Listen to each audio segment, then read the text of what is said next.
Hello and welcome to another episode of Glory of Golden State Gaming, and today we have the very special episode. We're doing the list review for Infernal Zoo number a lot. Alex, what number Infernal Zoo are we at? Number X, Big 10. Whoa, this is Infernal Zoo 10 in Davis, California. Alex is on the channel. Alex is the TO. He's always a good time. Mr. Hit your online store for a second. Tell everyone who's watching. Oh, I am Frumius at Frumius Fantastical Foundry. So I do a lot of 3D printing. I've got, I think, 7. They're all running right now for this tournament. This very minute. And I do a lot of 9th stuff. Starter boxes and this tokens and faces and all that good stuff. Definitely, yeah. He makes this collected starter box, which is everything, the starter box of old in Warhammer 8th edition, or all the editions before that. We always had the starter box. Alex took this on and made a starter box for the 9th Age. It's awesome. Check out the website. I'll put the link in the description below once we finish this. But we've also got Mr. Vespasian himself and guest watching with us. Come on, you gotta unmute yourself, Vespasian. You're killing me. You told me not to talk during the intro. Hi, everybody. All right. I'm painting. Hello. Everyone's painting, trying to get ready for this tournament. We were also... Oh, Alex, you just turned off your video. But, So I got a message that people can't hear me. Oh, I can hear you. So can't hear Alex at all. I don't think my microphone's good. You guys can hear me, so I'm not sure. Anyone in the chat, can you guys hear Alex and Vespasian? According to mine, I can see you coming through. That's recording for Discord. Hey, sound check both of you guys. Microphone check, 1 2 1 2. Okay, I think I know what the problem is. Let me fix it here. Let me fix it, guys. Let me fix it.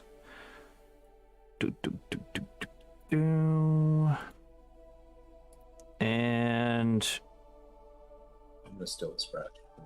all right, that should fix it. All right, moving forward. Okay, Josh in the chat is saying Alex can't talk. Alex, give me a big what's up. What's up? Okay, hopefully that worked. Anyway, let's moving on. Moving on, Alex, this is Infernal Zoo number 10. Let's not go into every detail, but just tell me a brief description about the unique scenarios, the secret objectives, and the Game 3 giant. Yeah, so it's Infernal Zoo was always a little weird, and it got normal because 9th Age was weird enough. But now 9th Age is out there, so I'm going back to more and more weird things to be different than every other tournament. So the Infernal Zoo is monster themed, towering presence, triggers a lot of things. The scenarios are all kind of book scenarios, but like Hold the Ground, it's Dragon's Nest. There's a dragon's nest in the middle with eggs in it, and there's a blind deployment scenario. King of the Hill is Kong Island, and towering presence counts as scoring. And in Game 3, I think that's the same one. I don't even know what on rolls. Everyone gets a mandatory giant. So you have 500 points of this little giant, and you've got to take it.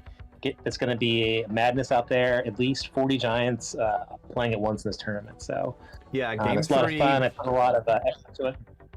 I really like the you do the secret objectives where you have a cards of all the objectives you can choose in your game, and you choose 2 of them and put them face down so your opponent can't see them. Yeah.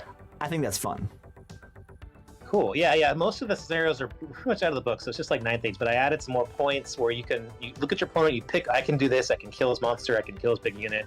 So you get to pick. You can kind of guide how you're going to get some points in certain games, and it's kind of fun. Pretty fun. All right, cool. I'm looking forward to it. I'm in New York. I'm flying all the way across country for this tournament because that's how good it is. But you know what? I don't want to be up for super late, so let's just get into the list. What do you guys think? And there's a thumbs up for Vespasian. Yeah, let's get into the list. I want to show too. I'm working on the trophies right now. Everyone's cramming for their hobby, so I've got these trophies I'm working on for everything. So I'm cramming for the tournament just like everybody else. So lots of stuff to do. Nice. And I want to say this might make you guys mad. I want to say no predictions about who's going to win each game. Instead, I want you to give a player's keys to success and threats. Fair enough. I like that rule. So every we're doing first round matchups. So for every matchup, don't just pick a winner. Pick the keys to success for each player. I'm down with that. That's a great idea. Yeah, I would say don't pick a winner at all. But it's your show, so you can do what you want. But I think keys to success and that's good. Okay, let's just get into it here. Match 1, we've got James Starr and Cary Hegna, both Bay Area guys. Well, I guess Cary's a Sacramento. I keep including Sacramento in the Bay Area, whatever. James is running his Empire Sonstal like he always does. Or not always, but often does. Let's see here. He's got a Marshal on a Dragon with the Crystal Ball, and he's an Imperial Prince. He loves running that. Marshal BSB with Black Steel Binding Scroll. Wizard on a Great Griffin, Adept on Alchemy, and then a Wizard on foot, Adept on Cosmology. Prelit on foot with a bunch of armor. An Artificer with a long rifle. 50 Halberdiers. 20 crossbows. 20 handguns. 6 Knights of the Sun Griffin with lances. A Arcane Engine with Arcane Shield, a cannon, and a steam tank.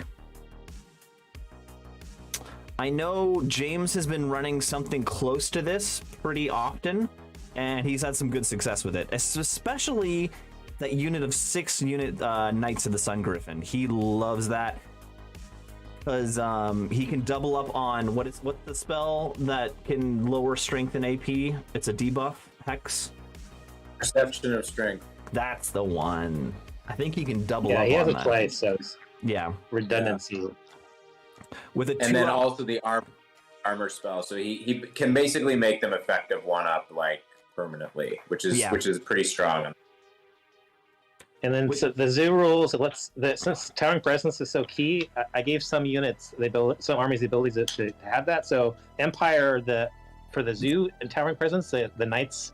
The Sun Griffin count for the special zoo point, so he's gonna be utilizing that. Oh, the Knights and the steam tank, right? And the Dragon and the Griffin. Oh boy! He's going all in. That's a lot of points. Your standard 2 cannon shots from this list. A lot of light shooting, and he loves that big block of halberdiers. This is pretty standard for James. I think this is a good list. Let's see who he's facing. Cary is running the Warriors of the Dark Gods. He's got a Sorcerer, Veilwalker General on a Wasteland Dragon, Double Dragon, Master on Occultism, Crystal Ball, Lord of the Damned. Oh my goodness. Oh, Doomlord with Spike Shield and the 1-up armor save with the Halberd and Super Dex. 15 Warriors on Wrath with Great Weapon on foot. 10 Warriors, Great Weapons, Wrath on foot. 7 Forswarm, where his Doomlord's gonna go. 6 Wretched Ones, Forsaken 1, 5 Flayers with Skinning Lash. That's a beat stick list, right? That's a lot of beef. Yeah. Yes, it is. So yeah, he's got the dragon running around, the Doomlord in the Forsworn, a medium-sized block of warriors, 15, 6 Wretched Ones, which are just such a pain in the butt, 2 Forsaken Ones, and the Flayers, a little bit of chaff. So 40 models? Yeah, not too many. I think he has 40 models. There's more models in that Halberdier unit than there are in Cary's entire army. Oh boy, that's a hard choice. What do you guys think? What's the keys to success for each of these players? I'm gonna say James has to not get his block of 50 Halberdiers stuck behind some giant ass zoo terrain, because I have a lot of terrain pieces and I put like heavy terrain on the tables. That's the theme of this tournament. I don't always do that, but I do it for this one. So he's gonna have a lot of units. Might get jammed up and just maneuvering them. While Cary is like a spear, man. He's just like right to the heart. So Cary's got to focus, not get flanked, and penetrate. Penetrate. That seemed very, very telling. Yeah, Miss Spacing, what do you got? Any words of advice for these players? Ooh, words of advice. Okay, it's a nice reframing. I think that James, your alchemy magic phase is gonna do pretty well against all of this fortitude. Flaming standards and glory of gold and all that kind of stuff. I agree that Cary using the terrain wisely so that you can minimize the impact of James's shooting. And I think that it's interesting. I think in the battle of the blocks, the Forsworn with the spike shield do a lot of work on that halberdier unit, I think. Oh yeah, for sure. I think that's the bad matchup James has to watch out for, but just that big block is so not maneuverable. Yeah. But I mean, at the end of the day, his is a gun line, right? So Cary might have to run at him. Yeah, true. James will pick some stuff off. Yeah. Yeah, don't stop. That's the Right. key Cary success is don't stop. Yeah. Don't stop. Use the Don't terrain. stop. Terrain's gonna be key. And this is also blind deployment, right? Yeah. Oh, that's new. So That's it's blind. It's blind deployment. We're using Joe's awesome banners he's made. The twist here is that if you're towering presence, you gain Vanguard after. So it's a fog is the scenario. So with the fog lifts, the tall guys can look around and they can Vanguard. But anyone making a Vanguard move that has to take DTs Oh, because it's foggy. Yeah. That's everybody. That's a fun rule. I like that. That's a good one. Okay. So Let's you can move. pull up. You're gonna pull up the blinds and look around, and then decide what you want to try to do. Let's and roll the dice. Let's move on to the next matchup here. Look who it is. Mr. Kenyon Duncan versus John Gaffery. Oh man. Womp womp. Okay, let's go. I'll go over my list. So this is a little bit of a crazy list. This is a new story in ancient book. This is my first time hitting the field with the new story in ancient book. I wanted to try something a little crazy. So I've got one character, my skink veteran with the alchemical arrows on the magnetic short bow, with master strategist. So he's gonna go into that unit of 15 skink gorillas with magnetic short bows. That is basically 20 strength 4 shots, and 5 of those are strength 5, and they've got what's it called when I can rally automatically and continue to move and shoot? Feigned flight. Feigned flight, yeah. Let's see, I've got 40 skink. Guess what, folks? Guess what, boys? The skink blender is back. That's it is spear. back. Skinks with spears and the rending banner. They're going to be lumped in with the Thyroscutus with the Venomous Fortress. That's a lot of poison attacks we're rolling to hit. A lot. I'm excited for that unit. Then I've got 2 basically Cayman sticks How many with... attacks does the Thyro take up? What? How many attacks does the Thyro remove? Remove?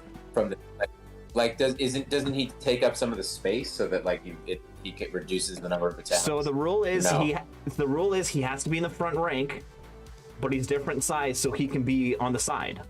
So the way I'm gonna run it is 8 wide skinks with the monster just attached on the side, and I'll corner out the monster whatever I'm fighting, or try to. Really, Okay. that's gonna look so weird. I didn't know that was the rule with it. I thought it was kind of a war platform, but you can put them anywhere, or has to be on the side.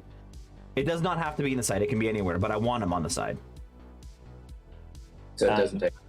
Yeah, Because he doesn't have they don't get the war platform rules, so they have every other rule work on except for center. it's essentially it says it's like a character of a different base size, so it has to go in the front, and it doesn't have anywhere in the unit. It has to be in the front, and it's an odd unit size. Okay. It's not a different. Anyway, that's the way I'm gonna run it. We'll see. We'll talk to the TO. I like it. Then I've got 2 Cayman sticks. You're gonna make me read the rules, but I'm gonna run them 2 by 2, and both of them on Blizzard Enclave. So this is the downside of this list. It's got a really pared down magic phase. It's got Healing Waters. It's got Awaken the Beast, and it's got the Hereditary. And it's all coming from my core.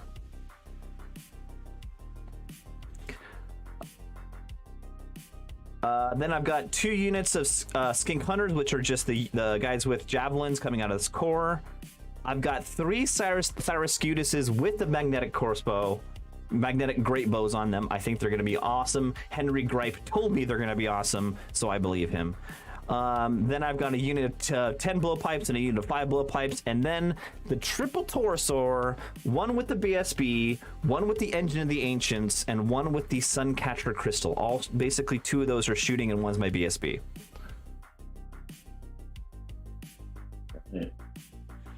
And Sean, Destroy ancient gunline. Sean in the chat just pointed out a good thing. The Thyrascutus with the Skink Plunder. You add more skinks to the Thyrascutus when you do the upgrade also, so it has 10 skink, adds 10 skinks, right? There's 4 normally, and you add 10, so there's 14 poison rerolling hit skink attacks from the Thyrascutus also. Bonkers! Okay, I can't wait. And I basically, I chose to run this because I wanted the triple Torosaur. I know that was going to be great with all your scenarios, Alex. And then there's just a bunch of shooting, and then the Skink Blender. I wanted to try the Skink Blender, so that's the gist of the list. Love it. But I ran into John, which I think is a bad matchup for me. He's running a Vermin Swarm, which I think is a bad matchup against my Skinks. But we'll see what you guys think. We've got a Swarm Priest on a platform, the Whispering Bell, Adept on Thaumaturgy, Holy Triumvirate, Crystalline Pantheon, the Pantheon thing. A Swarm Priest, Adept, Witchcraft, Binding Scroll, Triumvirate, Pantheon, a Skink Priest, Adept, Thaumaturgy, Triumvirate, Cult of Aramon. Is that the 3 of those? That gives you the Triumvirate. That does the thing with the 3 Adepts, and they can choose anything 1 through 6. All 6 spells. Yeah. Correct. We got a Bloodfur Legate with Secrets of the Doomblade, Potion of Swiftness, pretty standard there. A Vermin Sender General, 3 Assassins, 44 Veterans with Eagle Standard, Stalker Standard, 50 Legionnaires with Spears and Shields, Legion Standard, 25 Legionnaires with Legion Standard, Spear and Shield, 15 Velites with bows, 10 Stalkers with thrown weapons, 10 Stalkers with thrown weapons, 2 Doomspark devices, and 2 Arena Beasts with Underworld Beast. I think, it's just got a lot of wounds I gotta get through. Vespasian, what did you say? Takes a long time to read through that list. I know. It's typical Vermin Swarm. Exactly. Let's see here. I mean, I don't know. What do you guys think? The Black Fur are pretty. That's a big unit of Black Fur, and they're really nasty. Yeah, I think I've got a lot of multi-wound stuff, so I gotta be scared of the Doomblade. Yeah. Your key is to going to be dodging that Doomblade guy the best you can, and again trying to get your. If you're 8 wide with your Skinks plus the Thorsaur on the side, you're going to have a huge frontage. So that's going to be difficult for training and just to getting combo charged. People will be able to hit you from wherever they want to. So people that are going to want to be able to charge that will be able to probably because it's so wide. Yeah. Yeah, he's got a lot of ranks on me. All of his units have Legion, or 2 of his units have Legion Standard, which is a lot of static combat res.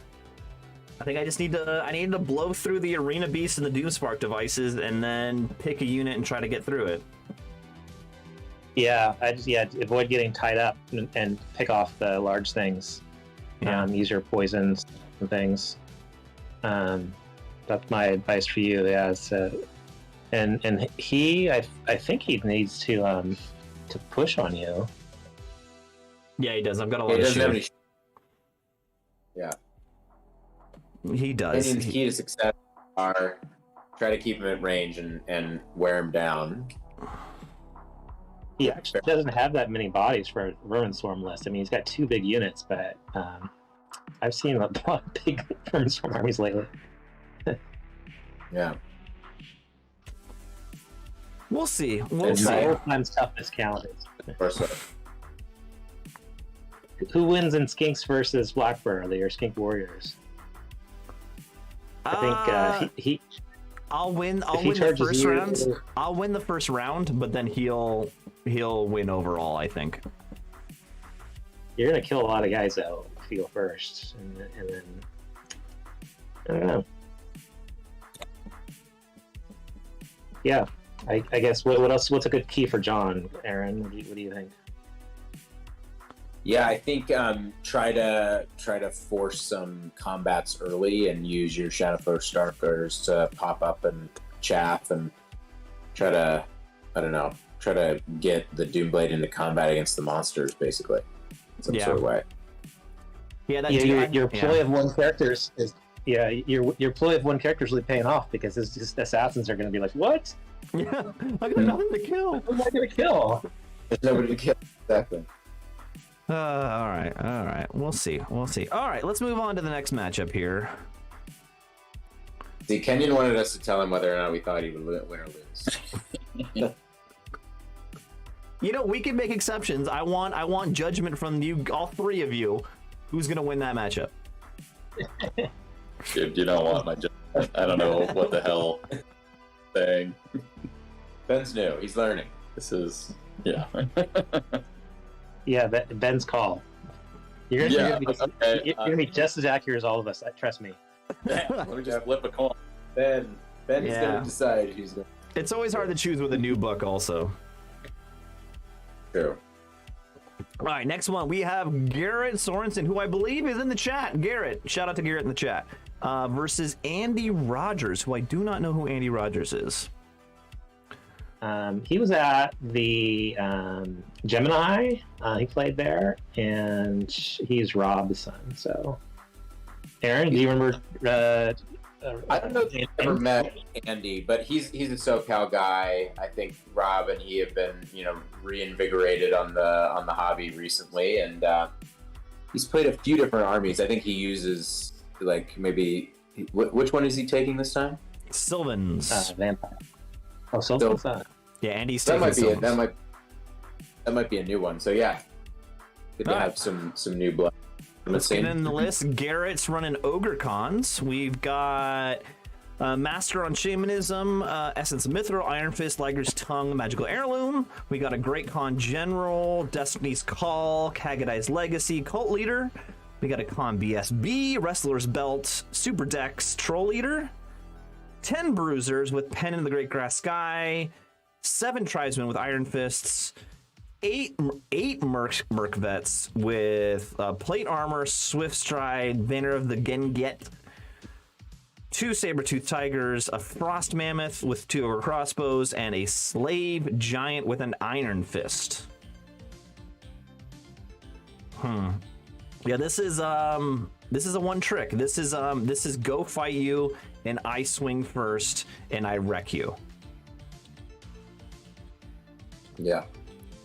Point that Mercvet unit at something and delete it. Yeah. At least he's not shooting you with the poison shots. Yeah, kudos for that build, which seems nice. I feel attacked. Yeah, this is not even ogre sticks. This is ogre blocks with a frost mammoth. This is what this is, which is good. I mean, that's a solid list. I really can't complain. It's maybe a little one-dimensional, but that one dimension works well. And the fighty shamanism master with mithril. Haven't seen that in a while. Cool. All right, let's move on here. Let's move on. Joe Frith is complaining in the chat about us not choosing winners. I'm just going to point that out, and I'll leave it right there. Andy is playing Sylvanos. Joe's complaining. Whoa. All right, Andy is playing Sylvanelf. He's got an Avatar Nature General with Entangling Vines. He's got a Druidism Master on Druidism Master Druidism. Magical Heirloom Obsidian Rock. He's got a Druid Adept on Cosmology with Book of Arcane Mastery. BSB Double Aether Icon with a Blade Dancer upgrade with the Hunter's Honor Spear. 14 archers, 8 Heath Riders, 6 Heath Riders with Banner Discipline, 5 Thicket Beasts, 13 Blade Dancers, 3 Kestrel Knights, and 10 Sylvan Sentinels. Cool list. I like it. Andy. You just like elves. Get it? God damn. Yeah, so let's see. And he's got 3 chaff here. I guess the Heath Riders aren't quite chaff, but that will count. Yeah, but they do good enough. Chaffy. Sentinels. He's going to be hard to run down. It's hard to find all of his points, but he's got those Thicket Beasts. It's going to be the center, and then his Avatar of Nature. That Blade Dancer unit with his BSB with the Hunter's Honor in it, that will shred. Yeah. Will it shred mercs though? Ooh. Kill 3 or 4 and they'll get splattered. You have the round 1 will get you through with your 3-up board save, and then round 2, it's good luck. Good luck, guys. Yeah, I think all the ogres having impact hits and stomps really doesn't help this Sylvanov list, but especially with the Blade Dancers. Yeah, the ogres versus elves is kind of a hard one for that. I think the ogres have like 2 choices in every game. It's like push or hide in the corner and go for a 10-10, right? Well, that's not Garrett's list. Garrett's not a hide list at all. Garrett is much more of an aggressive player. I get that. So he's always going to push in. He's always going to go for it. What does he need to kill first? Basically, does he need to plow through the Avatar, or does he need to plow through the Thicket Beasts? I think he needs to kill both of those units to win the game. Yeah. I don't think he can't really catch anything else if Andy doesn't want him to fight those other things. He can really just not play around. So I think he's got to kill the big units, and yeah. I think keys are not let the Sylvan shooting do too much damage, and try to make sure the Blade Dancers don't get the charge. Because I think the Blade Dancers go first, even with the Frost Mammoth. Damn. Yeah. Yeah, because they're 6? Go through the fist, I think, aren't they paired weapons? They're paired weapons, which is +1 agility, or about +1 offensive. Offense, but so the no parry. Yeah, so it'll go right through the ogre fist, or whatever they called the iron fist. Yeah. And there's a Khan and a Shaman. I don't know. I think Andy's key is to not fight that unit to the mercenary vet. And I don't know if he has to. I mean, he can avoid it. No, he's got plenty of chaff. He's got plenty of chaff to help him out. Yeah. I think his key is to not let his just not be in the push his Thicket Beast too much in the middle, because that's all Garrett's gonna want to kill is those guys. Yeah. Yeah. He can just auger up. What does Andy need to focus his fire on early to take off the board first? I guess the Merc Vets? He's not going to take down any of those... Tribesman Bruise, yeah, whichever one is less defended, I think. Yeah. Getting through the 3-up. Does he need to kill the Frost Mammoth?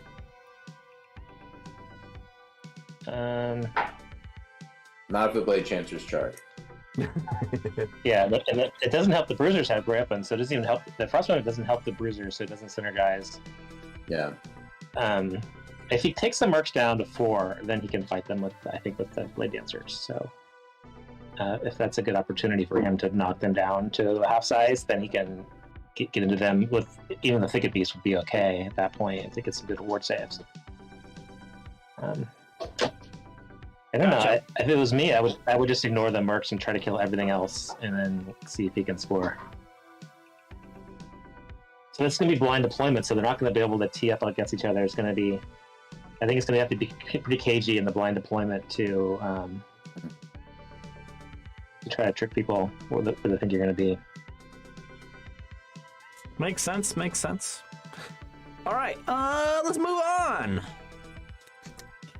We've got Mr. Josh Gurin versus Henry Gripe. This is going to be a good fight. So I've got a team challenge in game 1 with the big banquet on Saturday night. We give an award, and so it's your game 1's average score for your local club. And we've got Barry guys, the Garage Gamers. Josh Stewart's got a team now, and the guys from the North and Sacramento. This is a self-inflicted wound on Sacramento. They've got 2 challenges round 1 for their team challenge. So it could be a strategy. I don't know, but I don't know. Both for min-max. What did you put me down as my club? Because I guess technically now I'm an East Coast Warrior. But there's no other East Coast Warriors. Yeah, I mean, you don't have to be in the same location to be part of the same club. I guess I'm always a garage gamer in my heart. Yeah. I asked the LA guys what the club they were in. They were all, we're this club, we're that club. They're not like, we're going to be a big LA club. Like, no. they have their alliances. The Arrow Boys and Knights of the Realm. And then the Orange County, I called them Club Capri. I'm not sure what Josh Stewart wants to call them. So. Club Capri, nice. All right, this is Josh's Warriors list, which is a variation of the list he's kind of been tinkering with for a while. He's got the Feldrick Ancestor General with paired weapon Super Dex. He's got the Sorcerer Veil Walker on a Black Steed, Master on Occultism. He's got the Sorcerer on a Dark Chariot, Adept on Alchemy, with Hero's Heart and Talisman of Shielding.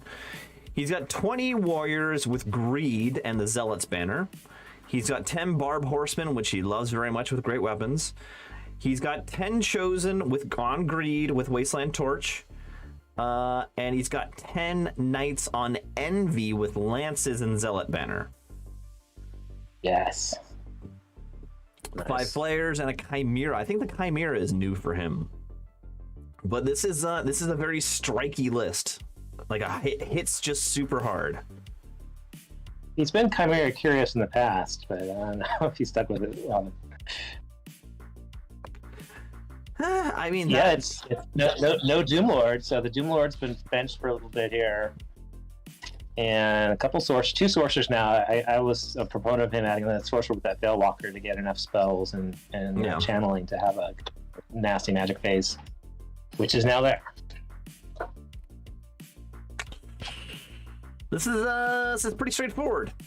Pretty straightforward list. This is another beat stick going and fight. I think what really helps him out is the Warrior Knights, which can charge very easily and hit super hard.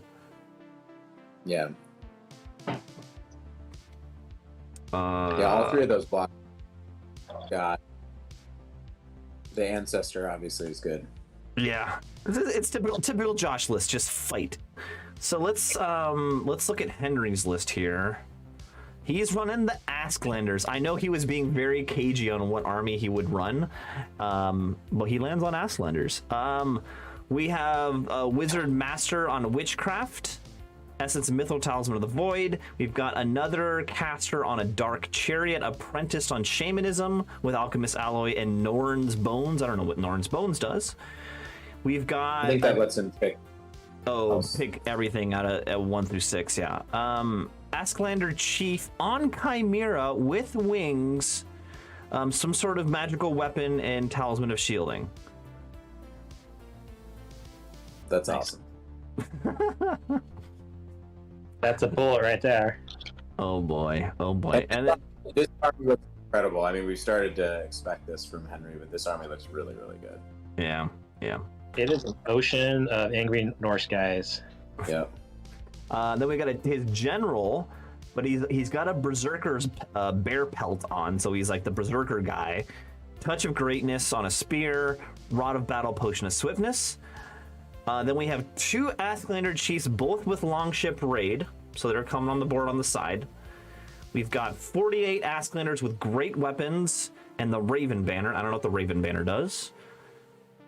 Then we got 29 Asklanders with spear and shield, banner of discipline.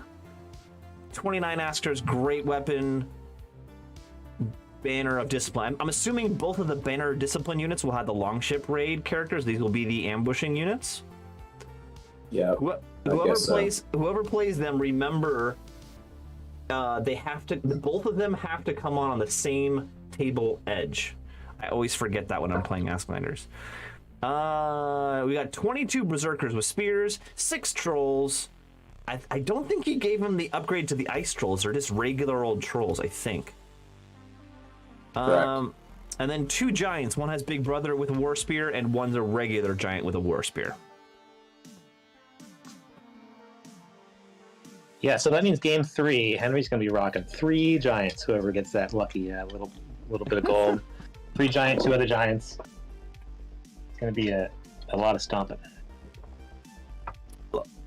Pretty diverse matchup. This is kind of a difference in styles here. It's going to see which is going to play out. Yeah, this is Henry. Josh is going to go in with these units and just blend a bunch of Asklanders, but then he's gonna stand up to that. Yeah, the trolls can get in there and almost fight anything. I think Josh's key to success is getting away from the back edge so that he doesn't get jacked by 29 Asklanders while he's trying to mow over things. So if he can stay away from the sides and not let those ambushing Asklanders, just keep him out of the game for a while, I think he'll have he's going to be up having a lot of models. Those are a lot of points for Henry just to leave out. And so if you can delay their impact for as long as possible, you're going to be fighting a small army. So what you're saying is you want Josh to push. I think Josh will oblige. And stay away from the sides too. That's the thing. Yeah, if he decides to hang out by the side, guess what? Pincher move. Yeah, what's the key to success? I feel like Josh can react because they don't have throwing weapons, right? So these guys are just going to pop on. Yeah. And then they have to fight. So a lot of his stuff, he just needs to make sure and keep his infantry bricks away from the side. Back. I agree with you, Alex. That's a good point. Yeah, I think he just needs to not get flanked. He just needs to not get flanked by these ambushing units, which will be difficult. But he just needs to not be flanked, and I think he can survive it. And Henry has witchcraft, can recover from some bad positioning. Yeah, relatively easy too. That's very Should be true. interesting. I think one key for Henry is making sure his magic is going to be able to assist people coming on the back in range. So he's got to get his wizard up in a commanding position to be able to have range on for Deceptive Glamour and all that stuff, the random move spell and the Raven's Wing.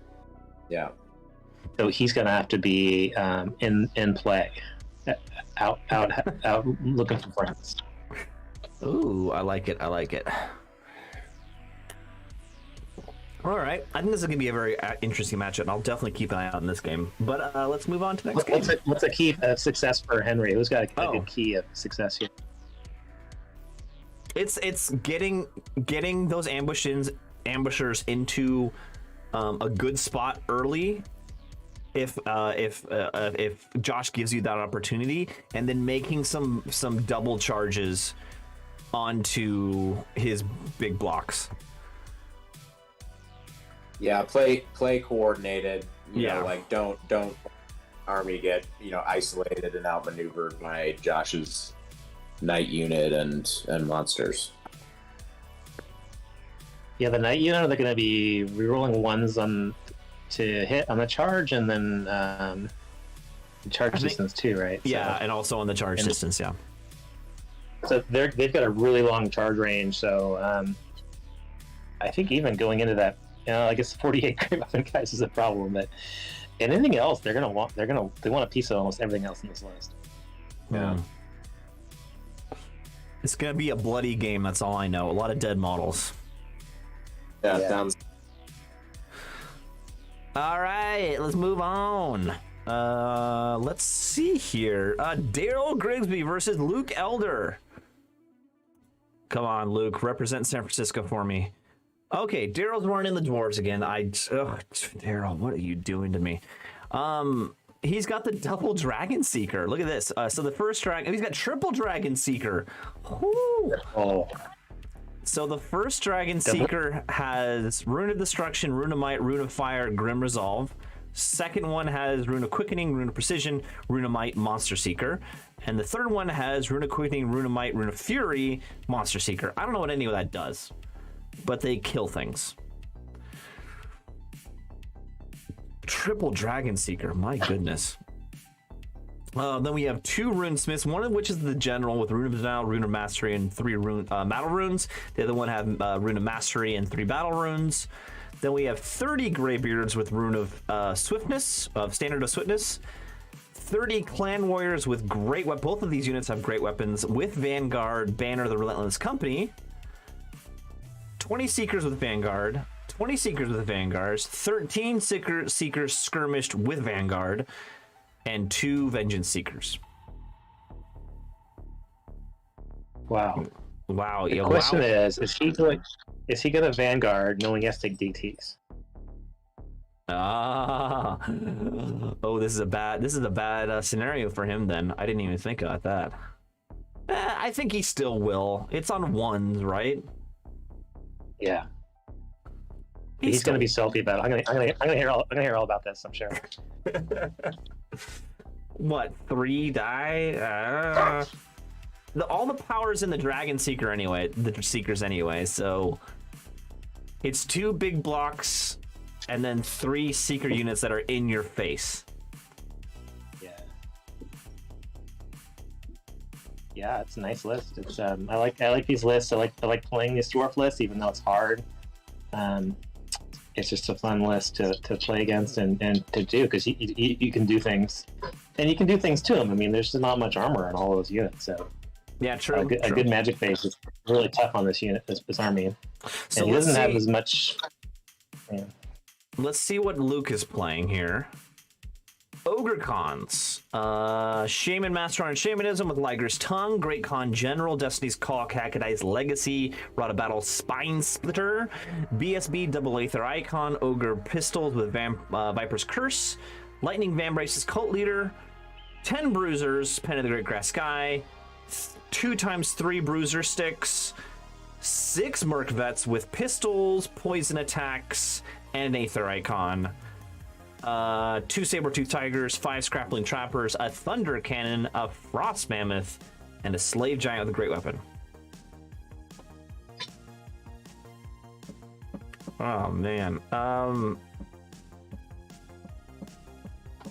I think, because obviously the BSB is going in with the Merc Vets to have they all have Ogre Pistols that are poison. That's going to do so much work. That unit's going to do so much work in this game. That's just going to start blowing away Seekers. The question is, once the Dragon Seekers get in, can Luke handle them?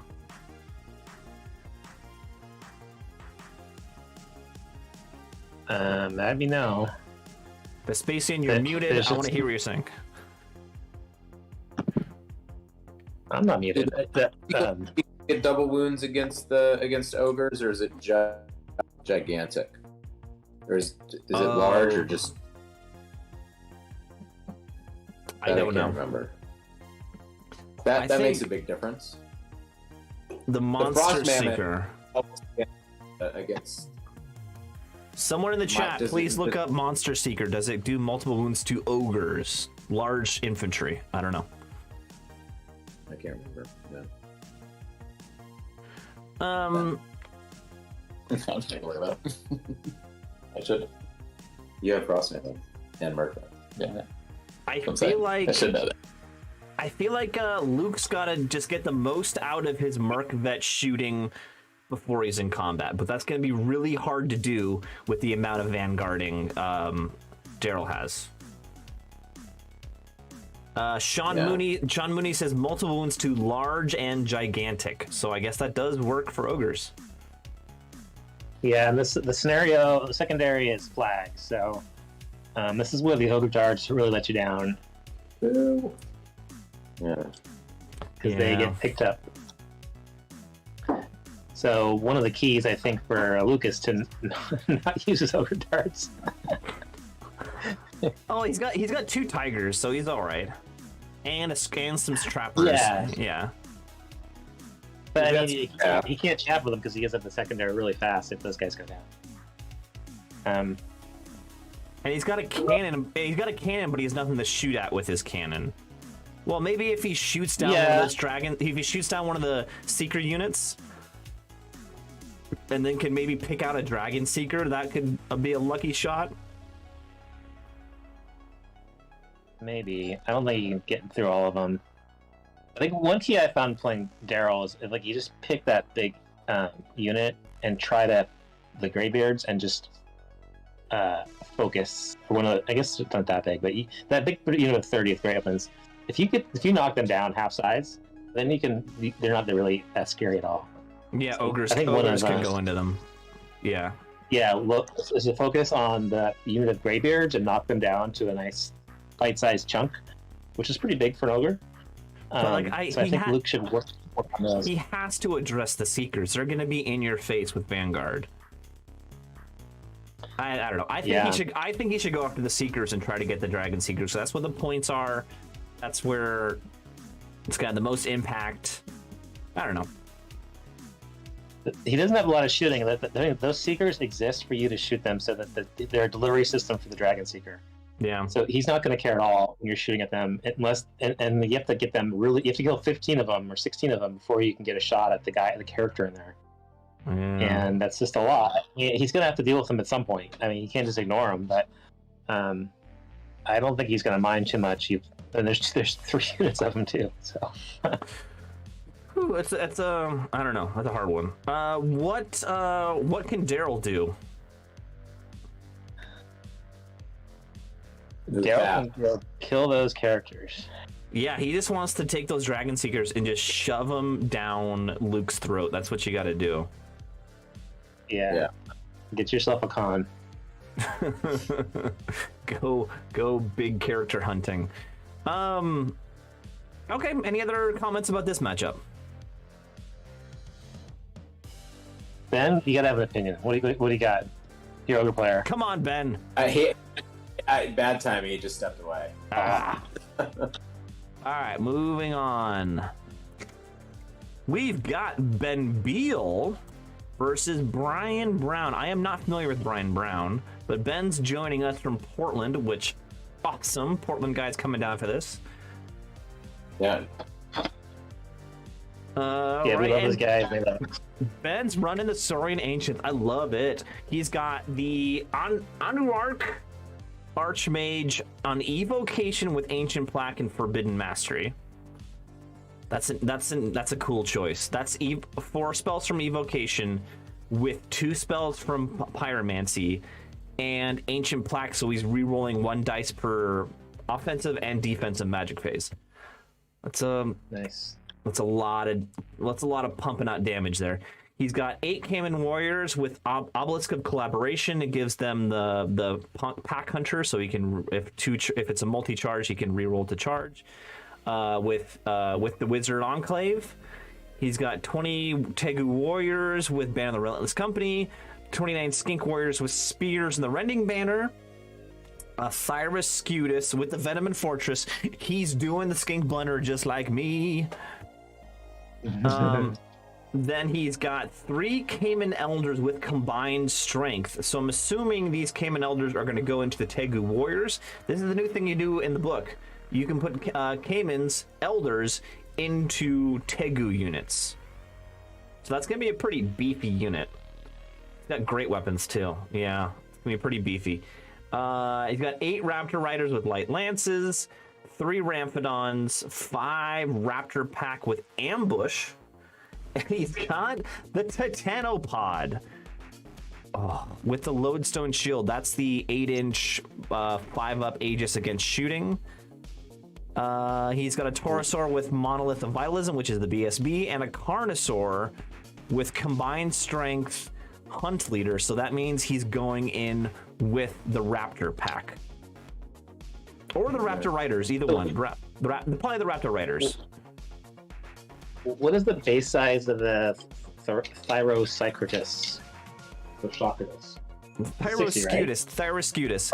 But no, he did the up. Normally they're 50 by 100. With the upgrade, they're 60 by 100. So they just go up slightly in width. Okay, so your plan, I think, for that it says follow the rules for matching bases, not mismatching bases. So he has to go in the front. He's not on the corner. He can go anywhere in the front rank. Yeah, but he's not going to be on the side. You are going to display skinks by putting him in the unit because he's going to just fit anywhere in the front you like. So my thought process is, if he's 3 wide in the front and the unit I'm running is 5 deep, so he's exactly 5 deep. Can I run it 13 wide and he'll just be on the side? No. Well, the rules. Your rule says follows the rules for matching bases. It doesn't say the rule following rules for mismatching bases, which is what you're quoting right there. Oh. So he has to go in the center. Why can't I just put him to the side of the unit? No, he can't go in the center. He can go on the side. He's just not on the. He's not outside the unit, so he can go on either side of it. He can go anywhere in the front. Anywhere in the front rank. Yeah, you just can't stash him. That's what I'm thinking. He'll just go as far as he can to one side of the unit. Yeah, so he's gonna take. He's gonna take displaced bodies. He will displace bodies. It just. Yeah, I get what you're saying. No. And he's got. Okay, so he's got a lot of interesting unit here. The question is, where is the Anuarch going? One character. He has to go into the Tegu Warriors with the Cayman Elders. That's interesting. So it's gonna be. And he has to be in the front too, right? No, he can go in the back. Yeah. Yeah. Rules are hard. Yeah, I know. So that's going to be a really interesting unit. That's going to be 20 Tegu Warriors, 3 Cayman Elders, and an Anuarch in it. It's a lot of points. That's good. Yeah, that's good. Well, yeah, that's going to be a shit ton of points. That's a little scary. I think that's a little too many points all in one unit, but hey, it's interesting. And the Titanopod, the humongous Bronchiosaurus. That's like protect my flank. So you can just put them right next to them, and you will never see the flank because it's 200 millimeters long. Oh, we've got Ben who just joined the chat. Ben from Seattle. Hey, what up, everybody? We were just looking at Ben Beal's Sorry Nation list. Oh yeah. What do you know about Ben Beal's Sorry Nature list? I know that he is very excited to run the Skink Star. Yeah. Well, like the budget Skink Star. His Titanopod model is the largest Warhammer model I've ever seen. Like, isn't it probably like a isn't foot it tall. Isn't it 100? Isn't it 100 by 200 base size?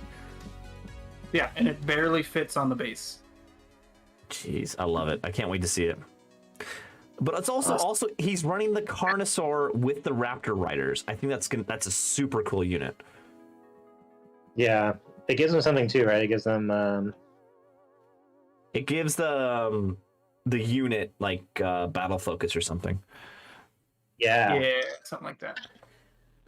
Good. Battle focus and is there a downside? Frenzy or something? I don't know. I don't remember. Anyway, let's move on. Let's move on to Brian's list.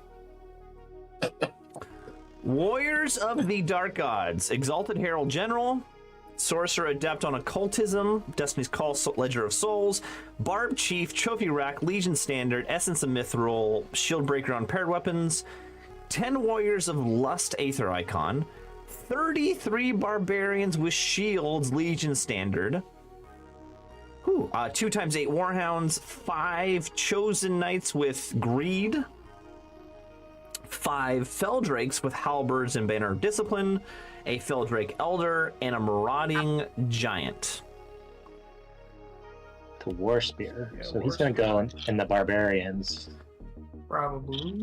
Yeah, that's gonna be Standard, I would guess, yeah.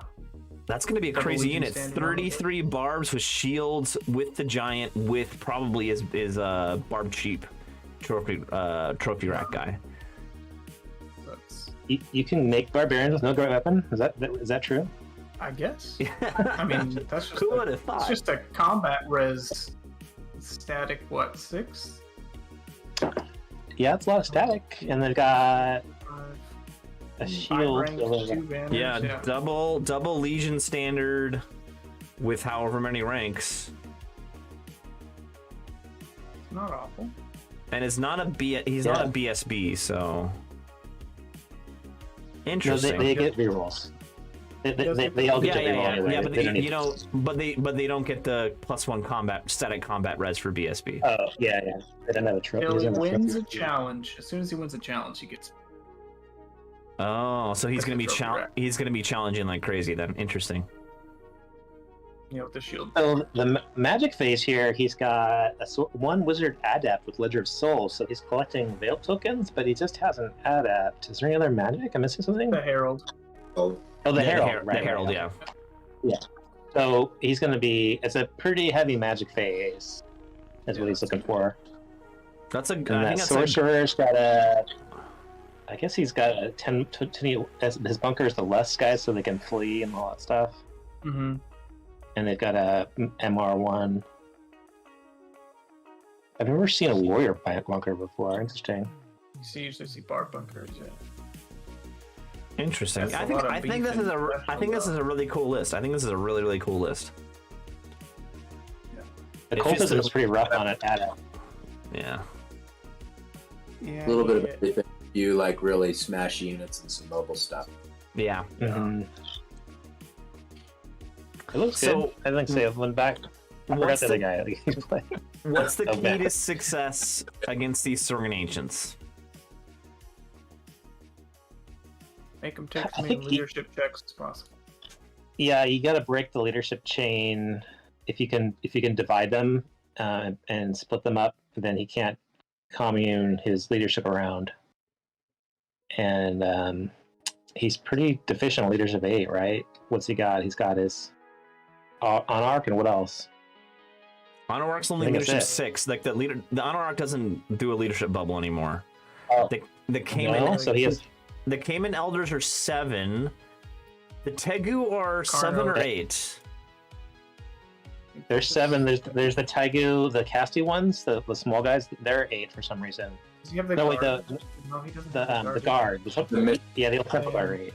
So he's 7, I think, is the highest. Yeah, he's got 7 rerollable basically. 7 cold, but still 7 cold-blooded rerollable is something like a 95% chance of passing. Yeah. That's the same with. That's like leadership 8, I think. I don't think. Ooh, there's a frost mammoth. They have an army that he can put on the table at the tournament. Yeah, it's gonna be great. They're pink. They're the pinkest models. Pinkest ogres, Hey, there you go. right? I think the key to Brian is going to be best. I still think a lot. Like, so how high is his BSB bubble? Isn't that great, right? He's just got it at. He's got it on the No, Taurus. he's got on the it's Taurus, so it's an 18, 18-inch bubble. It's a 18-inch BSB bubble. Yeah, so that's Uh-huh. not bad. I think the key to success for Brian is going to be not engaging in one gigantic scrum in the middle and trying to like pick off, use his mobility to pick off on the sides. And Ben's objective is to try to get Tegu warriors into that barbarian block, right? Yeah, Yeah, you yeah. don't Pink stuff. Just tear it up. So the Titan bot can stomp large things, but not towering presence. And I think don't you have to take a certain upgrade for your Herald to make him towering presence? Yes. Yeah, I don't even Oh, know. if so it's they- anymore. The It Titanopod used to can be stomp the Exalted Herald. That's funny. Herald. I mean, this game has gone very poorly for Brian if the Herald is fighting the Titanopod. The Titanopod goes down if you have towering presence. That thing you just kill it because it can't do much. It only has like 3 No, so attacks or 2 attacks. It's just stubborn and tall now, so there's no way to get towering on a Herald anymore. Okay, so he does not want that then. He is at all. stoppable. It's just strengths, and it's 4d3 cut in half, rounded up or something like that, I think. Yeah, I mean it's kind of like a grind attack, right? Strength 6 grinds are pretty good, so Yeah. that's Especially a lot. against the Herald. The Herald doesn't want that fight. Okay. Yeah, well, I think Brian's gonna try to bust up make a lot of leadership tests. The fear is gonna be pretty. Taking down to leadership 6 is gonna be big bad news. Yeah. But getting the Eldar in there and the Ronin Giant even But remember, even the terror tests on the front. yeah, but even remember, Ben's got the Carnosaur. That Carnosaur can tear through a lot of Brian's army. Mm-hmm. Eldrax and the Chosen Knights, yeah. So he does them. Feldrak Chosen Knights, the Feldrak Elder, the Giant. He doesn't do the multi-wound 2 against the Giant. Oh, because it's only standard large. It's not gigantic. For oh, the it's regular the Carno. baby Carnosaur. You're right. You're right. Yeah, it's the alpha that does the multi-wound 2 against everybody. Interesting. E3 or whatever it is. Yeah, so I think that's the key to my game for Ben, is to get that get the charge with the Carnosaur off on the Feldrix or the Chosen Knights, which will be hard. But get that off, and you can do a lot of damage. Yeah. Yeah, if they're, I think that's keeping them fighting, and as long as they're fighting, he's doing good. Those guys, there's almost nothing he doesn't want them to go chew through. Yeah. Aether Warhounds would be kind of annoying, but you go through them so fast. So I think keeping that Carno unit and the Raptors fighting with your battle focus. Ooh, Northwest. What about for Brian? Brian. That was a bunch of terror checks. Yeah. Oh no, it's not. Yeah. It's not even about the terror. I'm not worried about the terror checks. I think as long as Ben keeps his army together well, that's not gonna. He's gonna be fine. I think he needs to beat him out in combat. I think he needs to break the big block, the Tegu Warriors with the Cayman Elders with the Anork. And I think he's gonna do that by multi-charging it.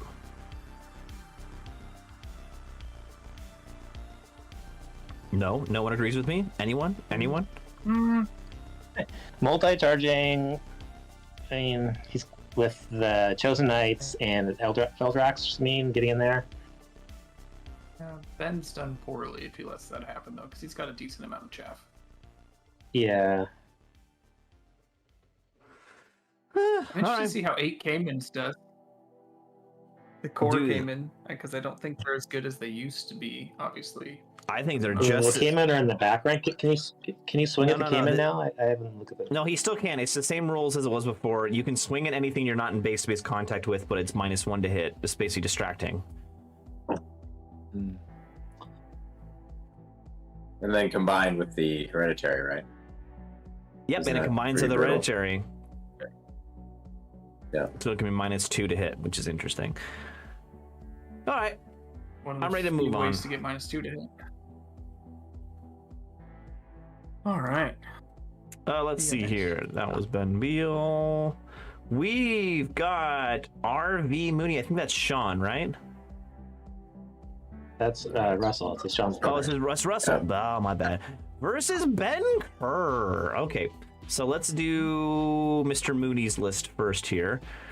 Empire Sonstal. You got a Knight Commander General on a horse, Cavalry Pick, Titanic Might, Winter Cloak, Binding Scroll, Wizard, Master on Cosmology, Inquisitor. Ooh, Inquisitor, I love it. Repeater Pistol, Hand Weapon, Hammer of the Witches, Silver Shots. Oh, this is the shooty one. Right? Is that right? Silver Shots is the shooty one. With Dragonfire Gen, Lucky Charm. A Prelate on a horse with Great Weapon, Heavy Armor. Marshal, BSB, Binding Scroll, 12 Electoral Cab, Knightly Orders, Cavalry Pick, Household Standard, 17 Light Infantry Crossbows, 20 Heavy Infantry Halberds, 10 State Militia, 4 Knights of the Sun Griffin with Lances, Banner Discipline, 23 Imperial Guard with Great Weapons, 5 Readers with Pistols, Imperial Rangers, a Cannon, and a Steam Tank. God, I feel like that's a big list. A lot of stuff. There was about 6 or 7 of those lists at ETC. Oh, really?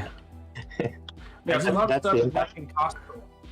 That's the Empire list. It's a little different, and that's definitely the Shooting Inquisitor is pretty popular right now, and it's good. The poison shots. Good in this meta for sure. Yeah. Monsters. He's the D3 wounds guy, isn't he? Yeah. Yep. And you reroll the wound with it. Yeah. Yeah. The Knights, the Sun Griffin, that's new, but it's going to pick up that scoring now for this. He's got a lot of flags to go pick up for the secondary. 1, 2, 3, 4, 5. Yeah, 5 flags. Yeah. So, and then, Are you learning from? yeah. Let's go to Ben's list here. So we got Nothing's got big and beefy. It's just a lot of little stuff. All right, Ben, you want to go over your list for me? Oh, you're playing dwarves. Yeah. Oh. Yeah, but it's fun dwarves this time. So I have a king on a war throne with the. I'm not going to read out all the runes. He's a 1-up rerollable with a 2-up against fire. He's got the craftsmanship, so the great weapon with extra attack and the D3 wounds.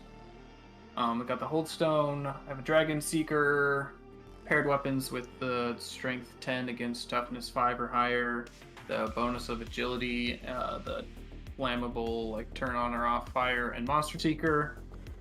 Thane, BSB, Banner Relentless Company, 2 runes of iron, a rune smith with 3 battle runes, an anvil, 34 spear and shield, clan warriors with the banner of swiftness, 12 handgunners, 12 crossbowmen, 3 hull guardians, 10 seekers with the skirmish and vanguard, 20 forge wardens with the runic standard of dismay, a steam bomber, and a steam copter. What the hell is the runic standard of dismay? So when you charge them, you are -2 advance.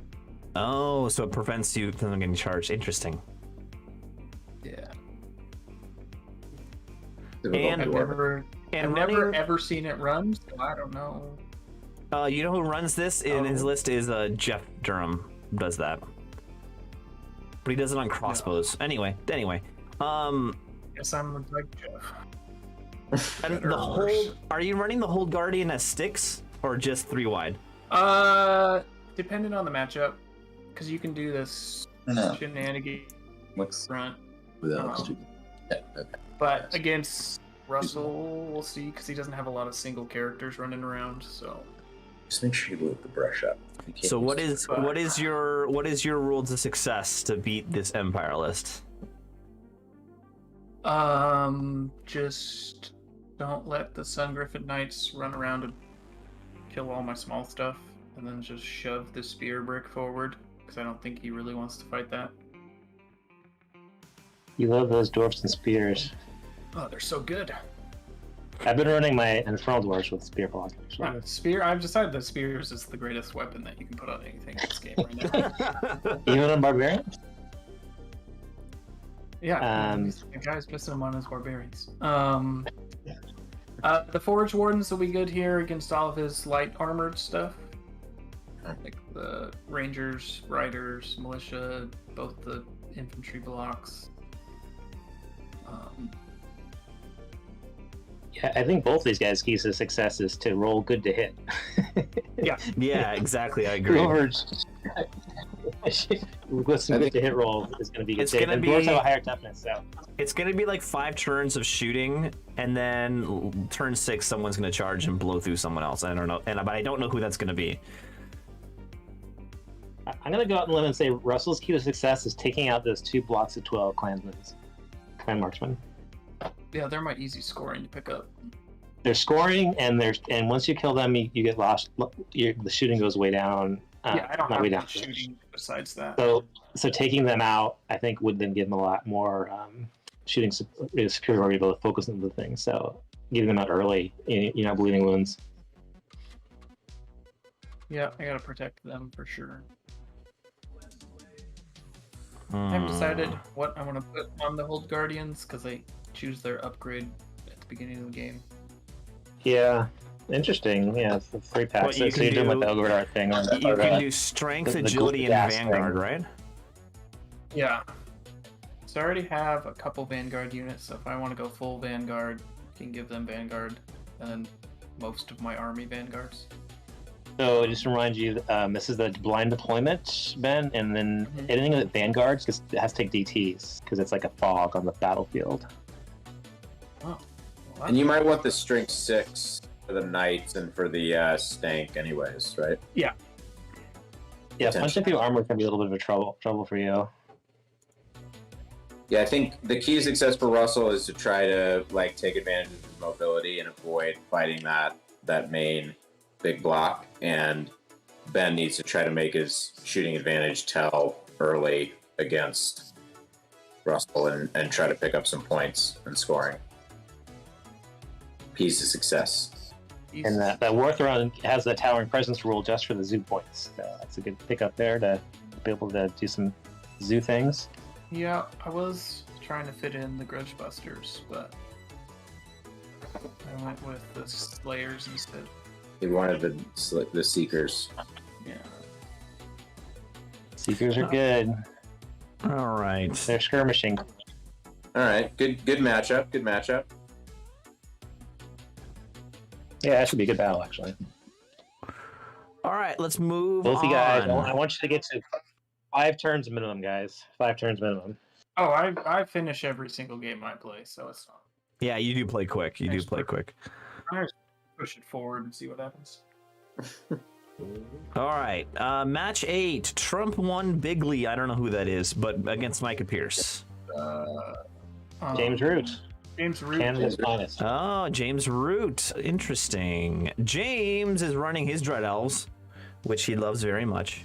Temple Exarch General, Warsmith, Seal of the Republic, Great Weapon Super Decks, Rod of Battle, a Warlock Outcast Adept on Evocation, Essence of Mithril, Cane Rand Scales, and Potion of Strength, 30 Temple Militants with Rending Banner, 2x10 Shadow Riders, 28 Judicators with Banner of Discipline, 10 Dread Knights with Great Weapons Flaming Standard, 10 Dread Knights with Great Weapons Flaming Standard, the obligatory 3 Gorgons, and 2x5s Black Cloaks. The one tournament you don't bring your Manticore Rider, James. Just test. This is about as aggro as you can get. Yeah, those 10 packs of the Dread Knights are pretty good. Flaming Banner too. And Alchemy. Yeah. Yeah. Get no BSB. No, it's not needed. Because you never lose combat with Dread Elves. Yeah. I'm thinking more like Panic Test with the Dread Knights. Like he doesn't even have the Obsidian Guard for the reroll. thing. Yeah. Yeah, he's panic check away from his army getting a lot smaller. Don't take panic checks, James. That's the key. Blocks But I and think Shadow Riders. you in turn 2, right? Like turn 1 in some deployments, right? Mm-hmm. And Yeah. no real chaff. No. Shadow No, I Riders got- are expensive. I guess the Black Cloaks.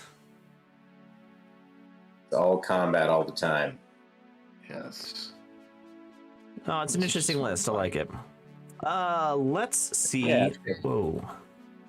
Hold on. Why is this not letting me go back to the tournament? Back to tournament here. Hold on. Mike has gone Vampire Covenant. So I'll read it while you're doing that. So 845 point I got it. Vampire Count General. You got it? Okay. No, keep going, keep going. Okay. Wizard Master Evocation, Light Armor, Destiny's Call. So 4 pages. Got a Vampire Courtier, Independent, so Monster Hunter. And Monster Hunter power. Skeletal Steed, so on a little horse. Occultism. Super Dex Lance. That's going to be usually hitting on 2s. Unholy Tome. Forgot what that does. I think it's Bound something. Bound Dance from Evo. Yeah, Dance is good. Necromancer, so like pretty good magic phase. Master. Bound, Adept, and then Banshee, Soul Banshee. 3 blocks of Get in Your Face Skeletons, 8 Direwolves, 2 Bat Swarms, 22 Barrow Guard, Flaming Standard, 10 Barrow Knights, 9 Barrow Knights, so big Knight heavy, 2 Great Bats, 5 Wraths for the Banshee to hang out in, and 2 Phantom Hosts, so a lot of Ethereal, and a Shrieking Horror. Whoa. Pretty balanced fire list, a little everything, a lot of casting. Yeah, a little bit of everything. Master on Evocation. There's just Apprentice on Occultism. Adept on Alchemy. Yeah, Lot of it's a that. lot of magic. it's got a lot of good spell selection. Is he just going And raise? nothing's Like, expensive. is he just going crazy raising? On Well, he can do that. He can snipe. He can, he can buff up his skeletons and his barrow guard. He's got some great combat buffs. The evocation, he's got the barrow guard with shields, so they're harder to take off. But like if you give him evo and and all that kind of stuff and alchemy, they can tear through some things. Yeah, so against these fast Dread Elves, I think James' one of the key victories is not get his Dread Knife screamed off. Yeah, true. That's a good point. That really hurts to get yelled at by a Shrieking Horror. With your 2-up armor save, Dread Knights. Yeah, that could really hurt him. That's a good point. I think that's the best key for both sides is to prevent that or go for that. Yeah. Yeah, the 10 Black Cloaks have a decent chance of putting a bunch of wounds on it if he gets all of them in range. It's easy to make progress, right? And they already started. 20 poison shots. Yeah. I That's feel his like only shooting. Like, I feel like Micah can't go into combat anywhere. it is rough. He'll shred anywhere he goes. Yeah. I don't know. Yeah, those Fluttering and layup that. units just I can make shit some. out damage. Yeah, the Adjudicators is a big problem for this list. Yeah, 'cause I like the barrel- Darrell list with redundancy in those big blocks, like a huge Witch Elf and Adjudicators or double Adjudicators. Mhm. But he's going in on the Dread Knight, so he's got like a triple threat there. That's his main, like, hammers and anvils, whatever you want to call them. Yeah. And then Bag of Gorgon's hammers. just fun. All right. He's got a hard answer for those Adjudicators. Nothing can really touch them. I don't know what. Micah's I know Micah has a plan, but I just don't see it right now. Is it just bog people down in skeletons and then flank with Barrow Knights? Is that what? I haven't seen him play a list like this really. He's got a lot of magic, so he's a really patient player. He took second at the U.S. Masters last year. Yep. Micah's a great player. He took third the year before at the U.S. Masters. Mhm. So consistently good results. And he's taking a new list here, a little different than the usual. So he's not letting you figure out what he wants to do to you. I don't know. He's going to have some trouble with this. These Dread Elves are going to be on top of him though. So Yeah, this is a rough. I think he's going to have to try to. His key victory has been able to pick his fights, so not to get swarmed, to be able to chaff up the two of those big units and just pick one to fight and bog it down. Yeah. Yeah. And All right. James has got to just not get screamed at. Yeah. Okay, moving on. Match 9, we've got Andrew Gedden from Portland and Trey Chic, which is Derek from the Bay Area here. All right, And Andrew. it was pointed out to me, like, he's doing I think we're Armageddon is why he has Geddon his last name. Andrew Geddon. I think that's one of his old childhood pet names. Oh, really? So I think I've had it explained. I think Andrew's in the chat. Listen, I'll wait until he responds. But we've got the Prophet General, Prophet of Shemut on the Great Bull, Master on Pyromancy with Tablet of Vezodinez. Prophet on Prophet of Lugar on a Kadim Chariot, Adept on Cultism, Kadim Biting's Great Weapon. A Vizier, Willow's Ward, BSB, Blunderbuss, Alchemist Alloy, Infernal Weapon. Andrew confirmed it's true. Oh, it's true.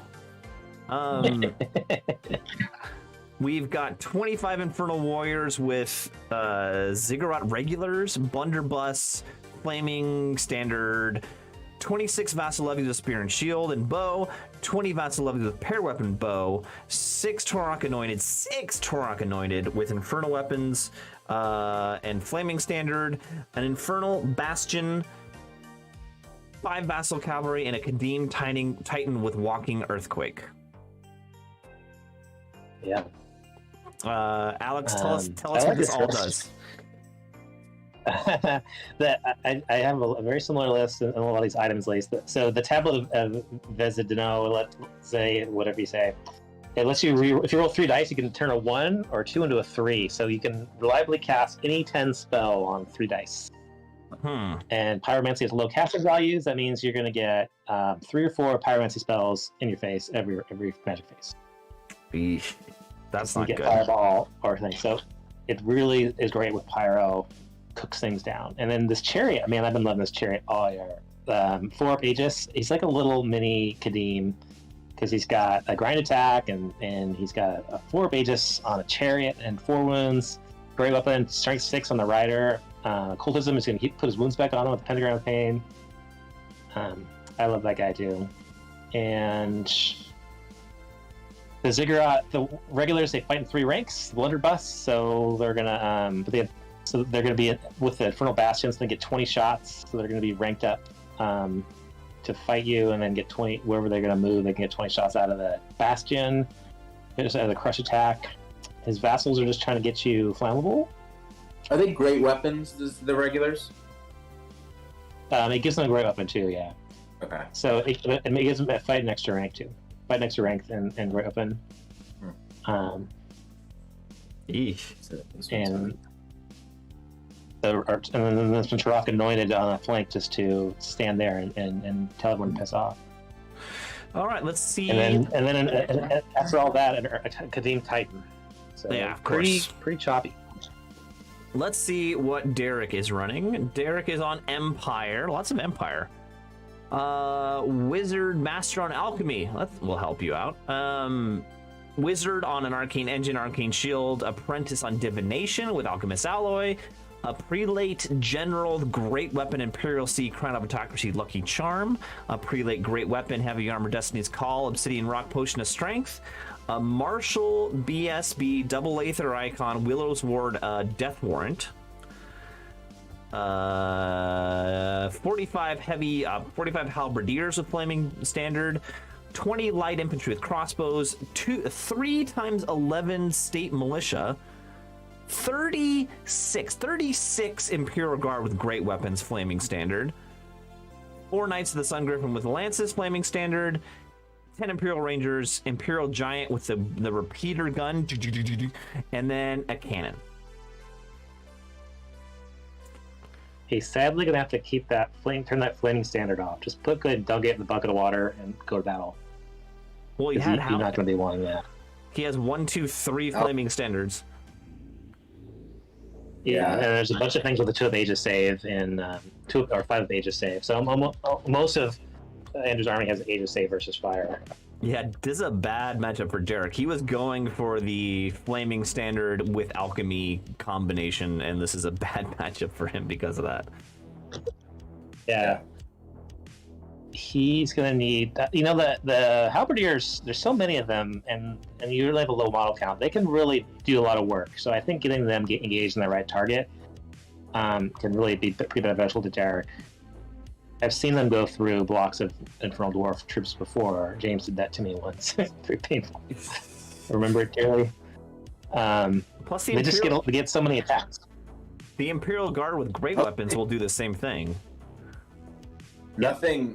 I don't think that anything in Andrew's army wants to fight that unit.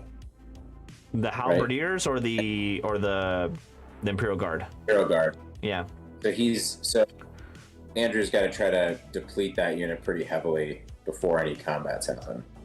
Yeah, the trouble with the Ziggurat guys is the blunderbuss is 12-inch range, march and shoot, but you got to walk up within 12 inches of you, so you have to expect to get charged after you do that. So he has to pick something he's okay getting charged with. Yeah. In order to use their blunderbuss. That's interesting. They both strike last for the great weapons. So the Imperial Guard versus the Ziggurat guys. That's gonna be pretty brutal.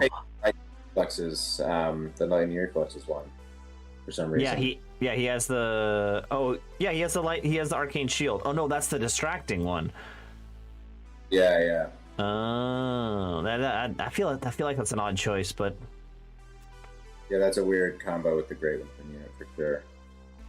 Yeah, but divination is great against that Kadim, so you can start to get off your. Yeah, but it's just an apprentice, so it's only know that enemy, right? Yeah, you only know that enemy. Oh, it's just an apprentice. Yeah. Never mind then. The wizard's gonna have to take that flaming spear, which is not flaming actually. The spike. Yeah, silver spike. That's a good one to have, and then just generally bumping up his magic save because he doesn't have a whole lot of AP on the dwarf list. So yeah, corruption that's terrible. Will be useful for him, and he can take the one spell from like cosmology or something like that for his shooting unit. Yeah, he can switch one out. Yeah. And then he would run Silver Spike, Corruption of Tin, and then the plus armor.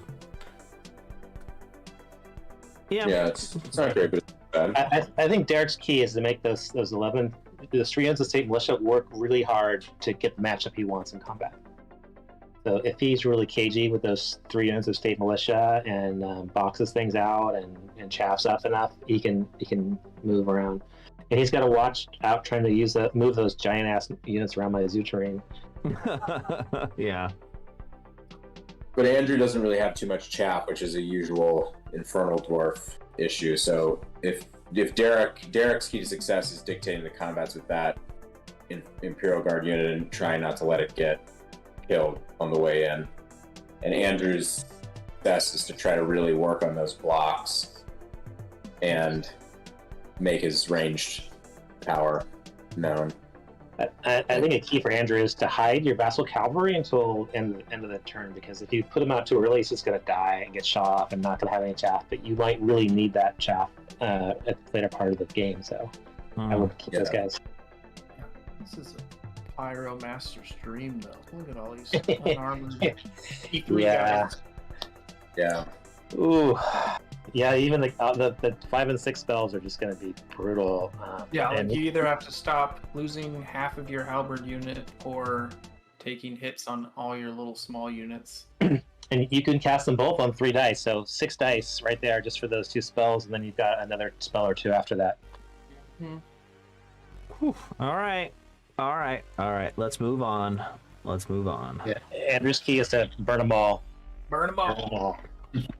We're over halfway through. I just want to take a quick break. Everyone watching on YouTube and on Twitch, thank you for watching. I appreciate everyone watching.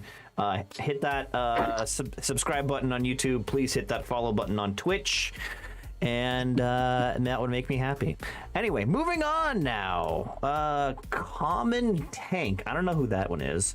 And Brian Henry. That is Matt Bean. Yeah, that's Matt Bean, and he's moving to Davis. I'm so excited. He's moving to Davis. Interesting. Yeah, Davis crew going back. Team Bazaar Hammers from the ashes. I love this matchup. This is the least number of unit entries matchup. All right, so Matt's got They should warriors. just play 8. He's got They should, exalt. they should agree to play 8 turns. Yeah, you can. Just get all 8 in, guys. No, this game's gonna be over in 35 minutes. Exalted Herald General, a sorcerer on a battle shrine, master alchemy, aether icon, plate armor, basalt's infusion, hero's heart, rod of battle, weird stone, 15 warriors with halberd, wrath, and zealot bander, times 2, 10 chosen halberd, wrath, rending banner, and then 2 times 5 warrior knights with lances, icon of the infinite. This is a very unique warriors list. Wow. Easy, compact. This guy wanted all of the spells. He has, is it 11 or 10? Because he's got 4 for the master, and then what? 8. Two for the. You get 2 for the battle shrine or 3? The battle shrine doesn't give you a spell. You can pick a different spell, so you don't get any spells. Oh, Spell. But he gets to take, since he gets to take Wrath of God if he's a master on the battle shrine. Which in this case, I don't know if you'd want, but the other spells are great too. yeah. So he's got 9 spells. Okay. And it is could just use that, go. Legend. Yes. Yeah. A lot of He's just- selections. So he's gonna be able to good He spell. just has so few bodies, though. Like, so few bodies. Yeah. It's a little scary. A little scary. Okay, let's go on. Let's go on to Brian. Another warriors list. Sorcerer on a battle shrine, master on evocation, plate, hero's heart, lord of the damned, Veilgate orb, a chosen lord on a Karkadan, trophy rack, burning portent, talisman of shielding, wrath, luck of the dark gods. 18 warriors, paired weapons, or 18 warriors with greed with a zealot's banner, 30 barbarians with spear and shield, 10 chosen with Shield. what? Oh, spear and shield. There That's, they are. Spear and that's the shield. jam. That's the jam. 10 chosen. Dang. 10 chosen with great Zoom weapon out of at wrath. Spears. Icon on the infinite. 2 forsaken ones, a warrior chariot, a unit of 2 wretched ones, and 5 whorehounds. Damn. I think Damn, this damn, was the damn. first time that 10 chosen would fight 10 like 10 chosen versus 10 warriors. I guess the warriors are gonna win that one. 3 icons of infinite in this battle. I So want to quick- see the two battle shrines just go head to head and smash. just do it. They both have hero's heart. Yeah, they do. That's I think Lord of the Dam. So he's re-rolling his Forsaken ones. Oh yeah. Yeah, So you're he's gonna re-rolling. get Yeah. re-roll right up from that. So The the wretched question ones, is, too, mainly for do you want to? Are these 2 armies going to go into the center board, to the center of board, and fight, or are they going to sit back and try to magic each other off? I think they're right. They're gonna fight for sure. Push it They're forward. gonna fight, and I think Matt wants to be more casty. I think one key success to Matt is to if he can work his herald behind somehow of Brian's army, and then cast. It could range in all of his spells, and then be able to pick a spot to get into, because Yeah. that's really hard for him to turn around. But then if Brian just puts a Forsaken one on each flank, then Yeah, that's you what's get happening. 360 and you can't do anything about that. But I would kill at least one of the Forsaken ones as a top priority, so that you have that. You cut down the randomness that can catch you with that Lord of the Dam.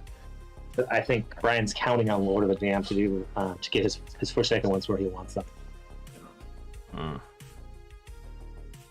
Never seen so many wrath marked models in One. plus 1 to hit. Yeah, they're all gonna be. There's gonna be a lot of casualties. They're going to tear each other apart. Man, that's a hard. I don't know. Yeah, Deal in this one, right? Being able to go for a huge deal. Yeah, I agree. I think my piece of What do you say?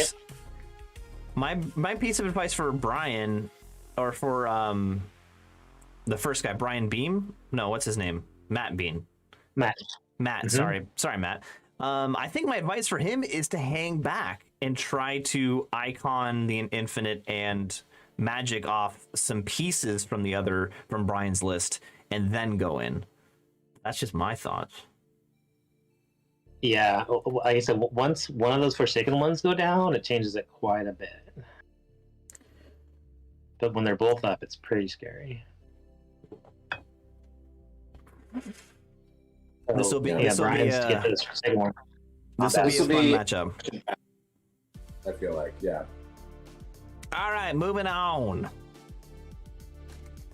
We've got matchup 11. This is Alan Martini versus Benjamin Hayes Wilson. I don't know who Benjamin is, but I definitely know who Alan is. Oh, Benjamin's on the call. Ben. Damn it. I feel. Ben. All right, His we'll first get first grand GT. tournament, everybody. Love it. Alan, I'll admit, I'll tell you right now, you've already won the game because you're playing against Alan, and Alan's a great guy to play against. You're gonna have a fun game, which is the most important thing. But let me go over Alan's list really quick. ONG, finally we get an ONG list. I love it. Goblin Witch Doctor, Master on Thaumaturgy, Skull Fetish, Rod of Battle. Another Witch Doctor, Apprentice on Witchcraft with the Dragon Staff. Orc Warlord, General Feral Orc, Essence of Mithril, Omen of the Apocalypse, Potion of Swiftness. Orc Chief, Iron Orc, BSB, Aether Icon, Band of Relentless Company, Talisman of Shielding, 45 Goblins, Cave Goblins, 3 Madgets in there, Band of the Relentless Company, we know what those guys do, 20 Goblins, Spear and Shield with 2 Shady Gits, interesting, 10 Orc Boar Riders, Feral with Stalker Standard, 8 Goblin Raiders, the common ones with Shield. Okay, here we go. 8 Cave Trolls, 6 Cave Trolls. That's a lot of trolls. 20 Iron Orcs with Mikinox Totem, a Nasha Wrecking Team, and a Wrecking Ball Giant. Love to see the Wrecking Ball Giant. Ooh, this is a crazy list. So he's got to babysit those trolls. So his general on the Feral Orc general is going to be sitting in between those units. But he's a beat stick also. What unit is he going into? Iron Orcs. But can Feral Orcs go into an Iron Orc unit? I didn't know that. Yep, sure can. But that gives the whole unit frenzy too, right? Interesting. But he doesn't have anywhere else to put him because he doesn't have any other foot. Yeah. And you can't put an orc into a goblin unit. That's just like a solid core. Those 2 huge unit of trolls and your beat stick general, which has to babysit both those trolls. Oh. Interesting. Okay, let's move on to Ben. Do you want to go over your list, Ben?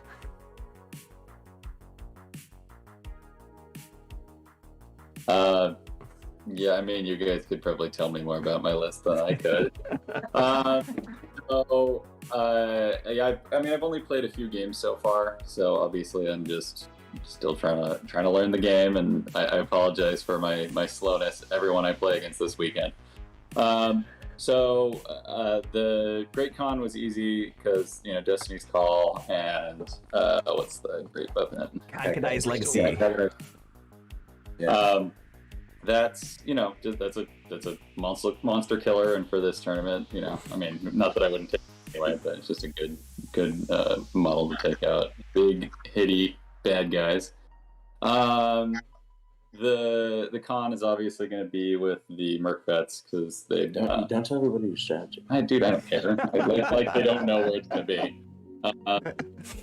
The Shooty BSB. Yeah, the shooty BSB. I don't really have any chaff in this army because I wanted to throw the Slave Giant in there instead of throwing in a few chaffy units.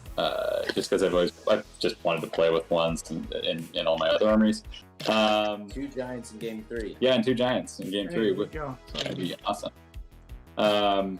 And I've never played with the Rock Aurochs either, so I thought I'd throw that in there. Which they're getting Yeah, good for killing monsters. If I get that charge, even if I don't get the charge, it's still pretty tough. Customer, Merc that unit. You're avoiding talking about the Merc that unit. Well, I already said, you told me not to talk about them, Aaron. There may or may not be some poison shots in this list. We haven't found them yet, but when we find them, we're gonna let you know. I like this list a lot. You've got the super shooty Merc Vet with the BSB Viper's Curse. You put in the Frost Mammoth and the Rock. You've got a big unit of Bruisers, and you've got 3 sticks of Tribesmen. That's like, that's a formula for success right there. Well, I mean, no one can fight your Merc Vets. The Merc Vets will kill anything they fight because of the poison attacks. You actually have a whole lot of chaff. Those 3 packs of Tribesmen are really good chaff. They're only 200 points each. And sometimes it's only 270, so even though he's a big giant, he's actually pretty cheap, so I wouldn't be afraid to let him go out and blaze glory. Throw him out there. He's a second round piece of chaff. If you really need a piece of chaff, he's moving at 14. You can get him in tight spaces. And he causes those march blank. It's good. Yeah. Good piece. It's sort of like chaff in a way. It slows your opponent down. Yeah. Now Just cast Comet. Yeah. Does Alan really doesn't have a whole lot of shooting, does he? Oh, I like that. He has like no shooting. Okay, so this is gonna be like a bloodbath. Yeah. I think that the Iron Orcs, key to success for Ben will be working on the Iron Orcs because there's only 20 bodies, and so if he can work them down, he can deal with them. And try to let the Merc Vets range do some work on them, and your Thom do some work on little stuff before the combats happen. Yeah, I hope I actually get some what's the Thom? Wrath of God. Wrath of God. Wrath of God. There's like 6. And that would be amazing. That would be amazing against all these small units. Yeah. Yeah, 3 dice Wrath of God. Don't do greedy. Don't do 4 dice. So blow your wizard up. So you roll 1 dice. 5 dice. We've taught him that much. Yes. Yeah, man. 3 is plenty. You know what? And look at him. Making great progress. They're not as pink anymore. They're slightly less pink. They're brownish. So I think both of you guys have to just collect the secondary to kill the scoring unit. So I think there's a lot of units on both sides you guys can both pick up. So I think trying to pay attention to that will help you win the game. Yeah, I agree. Great conjugate all units. And I think for Alan's key to success is definitely. Ooh. This is a rough one. I don't know. Yeah, I know it's a roll 4 pluses on those trolls. I mean, yeah, that's what it comes to. Hope that the Nasher Wrecking Team and your Mad Gets just go crazy and just bounce through every single unit in Ben's army. I mean, yeah, that's his shooting, right? Is really the Nasher Wrecking Team, the Mad Gets, and the Giant with the Wrecking Ball, right? Yeah, he's got a chance if he uses those guys correctly, gets some good rolls. I think he's got a chance here. You do have to be careful with the Mykonox because his Lord can punk your Lord because he just turns off your. Oh yeah.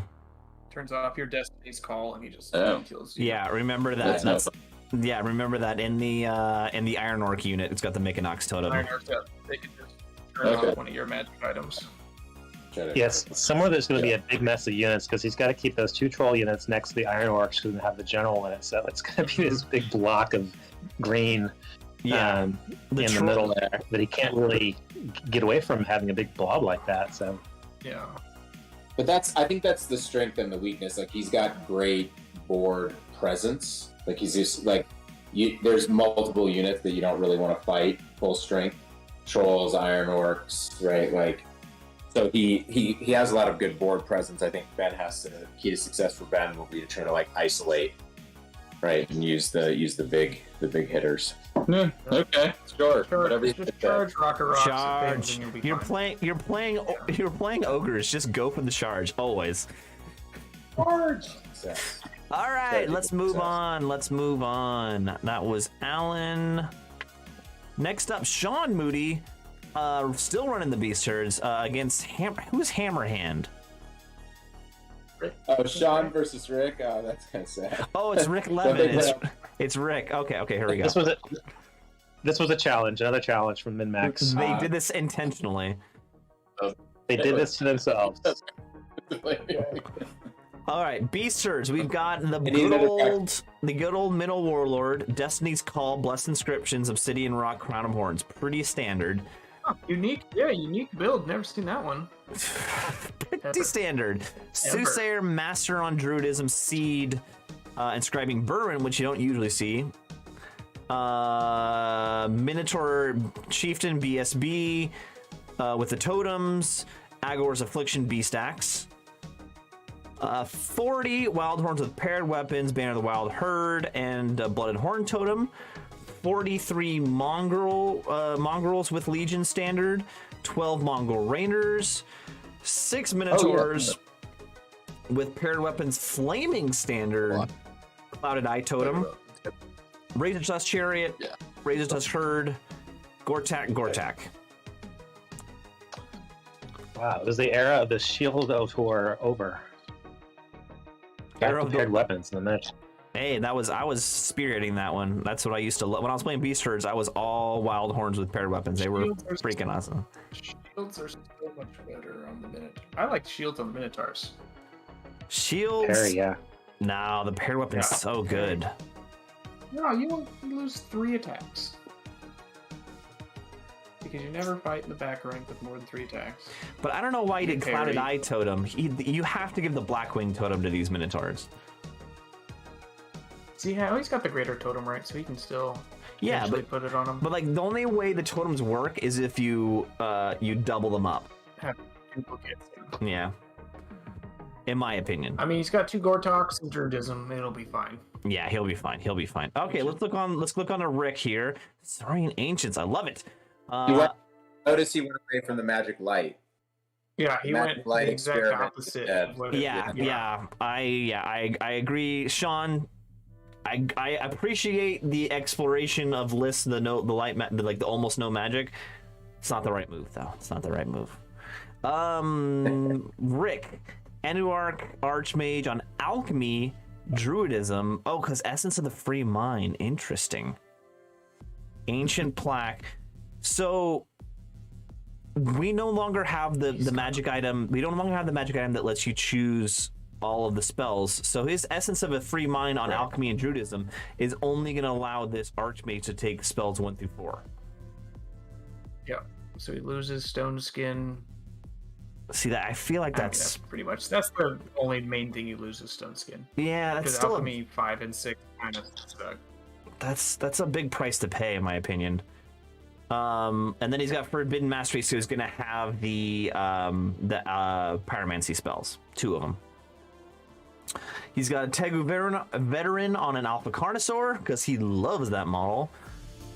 Skink Veteran on a Mountain Pterodon, Poison Javelins, Paired Weapons, Serpent's Nest Charm, Light Armor, Essence of Mithril, Infiltrator Start. So this is a little cowboy. This can go in and tear things up. Yeah. That's a dope build, actually. What are the stats on that? Like, is it that good? He's got 6 poison attacks. 6 poison attacks, yeah. Okay. And he's going to mark something too, right? He marks something. And he marks an additional person with the Infiltrator Dart. I wanted somebody to take this Sky Tyrant.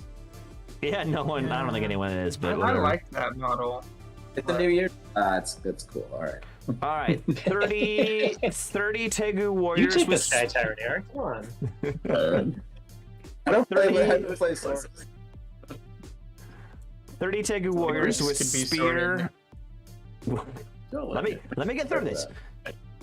30 Tegu Warriors with Spears, Rending Banner. 8 Cayman Warriors with Skeptic Steel, which is the thing that turns off Aegis saves. Is that right? And also the most hated in all of the 9th Age. Yeah. The book posted a thread on the forum that was like, What should we rename the Skeptic Stele to? 24 Tegu guard with great weapons and the Koru stone, which makes them basically the unit, the BSB, with an 8-inch bubble. 3 Cayman elders with combined strength. I'm assuming this is going in. This can go into the Tegu guard or the Tegu warriors, so I don't really know. Guard. Three Stygiasaur pack with the Stalker standard. Oh yeah, someone finally did it. And then lastly, another Carnosaur with a light lance. It's only 9 Stygiasaur, but it's okay. Rick wins the list building phase. He's got 2 Carnosaurs. 2 Carnosaurs and Double 3 Carno. Stygiasaurs. Yeah, this is just those Carnosaurs running around trying to kill stuff, and then he's got some blocks in the middle. Box. Yeah. Yeah, those Gortoks will give him a little bit of a problem. Well, the Alpha probably can one round a Gortok, yeah?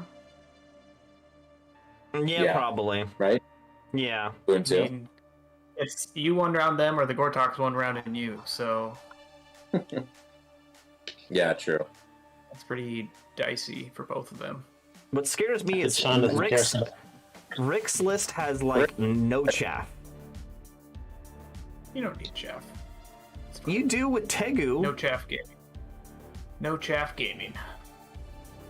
I think it's the battle of the bricks, right? Like there's some you need to really carefully understand the math and the impact of all of the spells.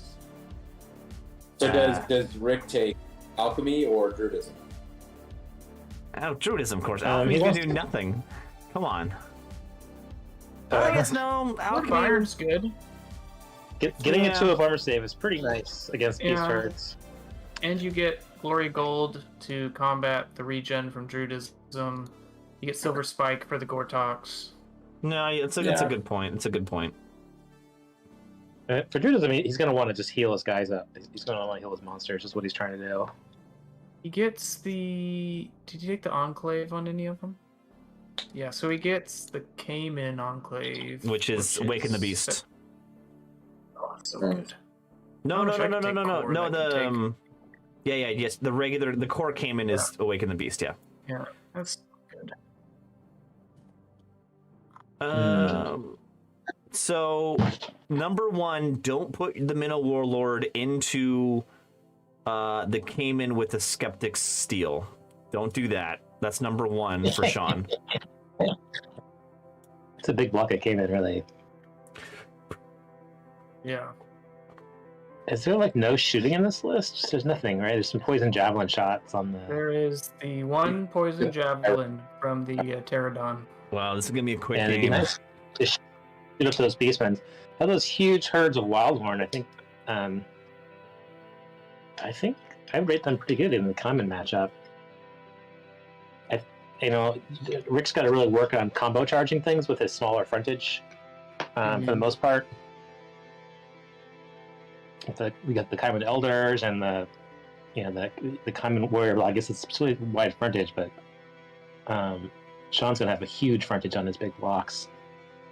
So, and then I think he really wants to just push his Temple Guard in your face. Okay. Yeah. Do those Minotaurs just go through that Temple Guard brick, though? I think it depends on the magic. Yeah, it depends. It depends on the magic, and then the strike back is pretty brutal with a great weapon. So he's gonna kill like 12 of them probably initial. Yeah, it wouldn't be great if they went all alone.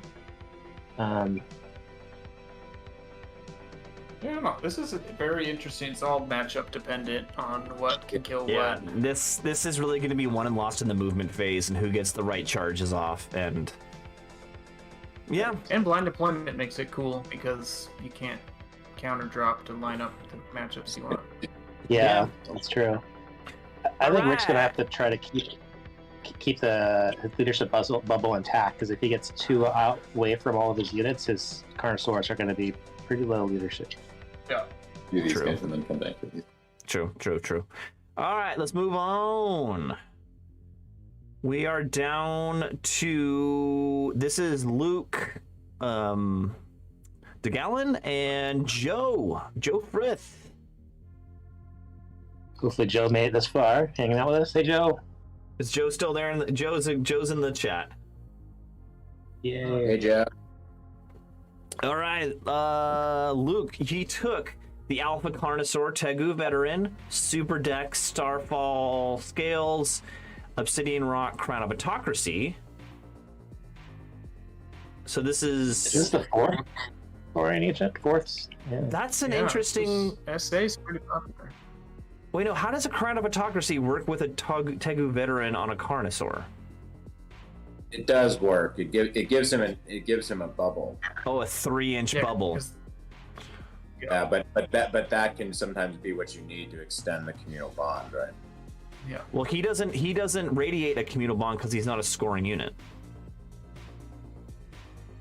Yeah, but can't he like be the bridge in the chain? No. As a commanding presence? Because only scoring units or combined strength units give a bubble. Okay. There's a reason he took it. Luke? Yeah, he figured it out.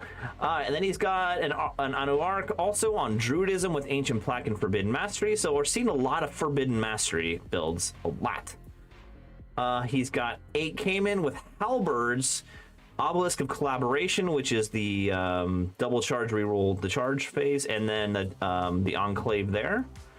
We've got 24 Tegu Warriors with just Champion BSB, 21 Skink Warriors with the Enclave here. So a lot of magic.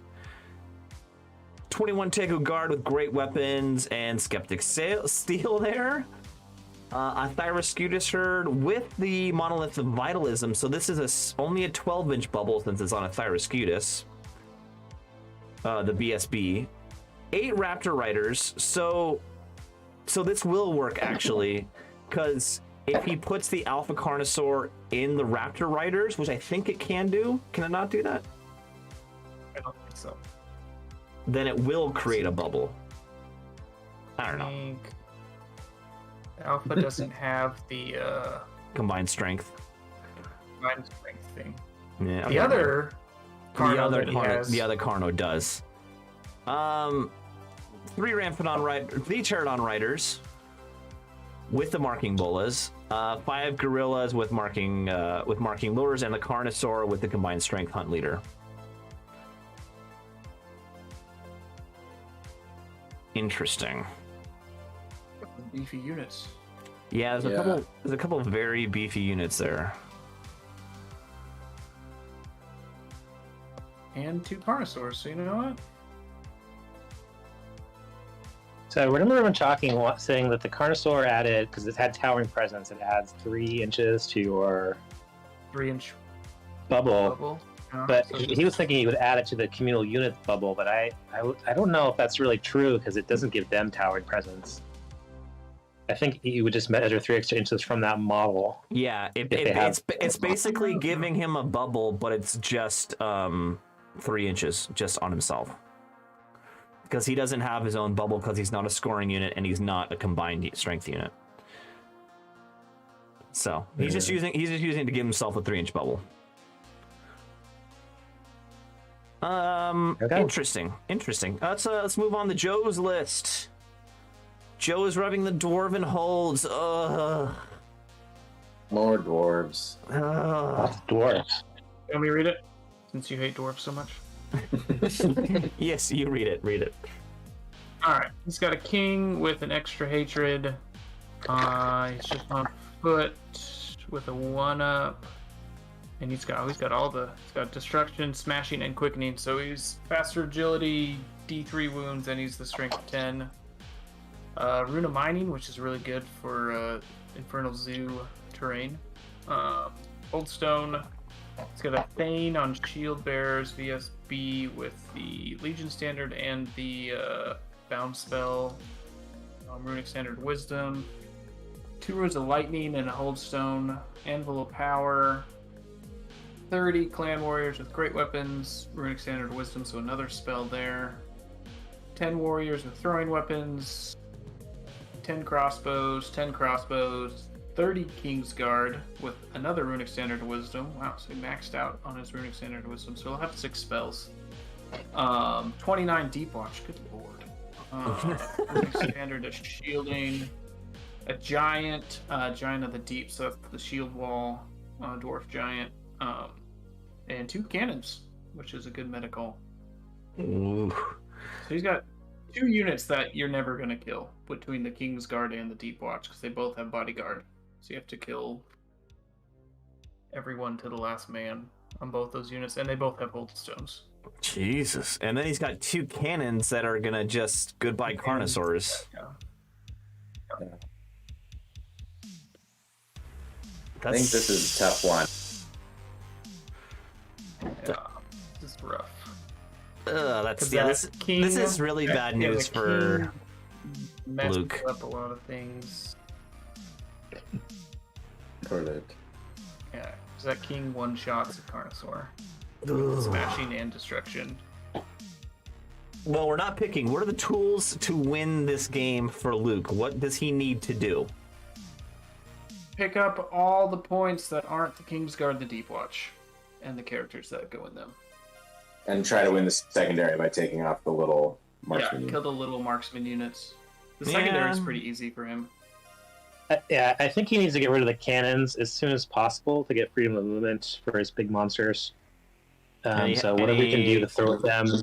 And he has to do that with Pyro or the Pterodons or the Skink Gorillas. He can do it with Gorillas.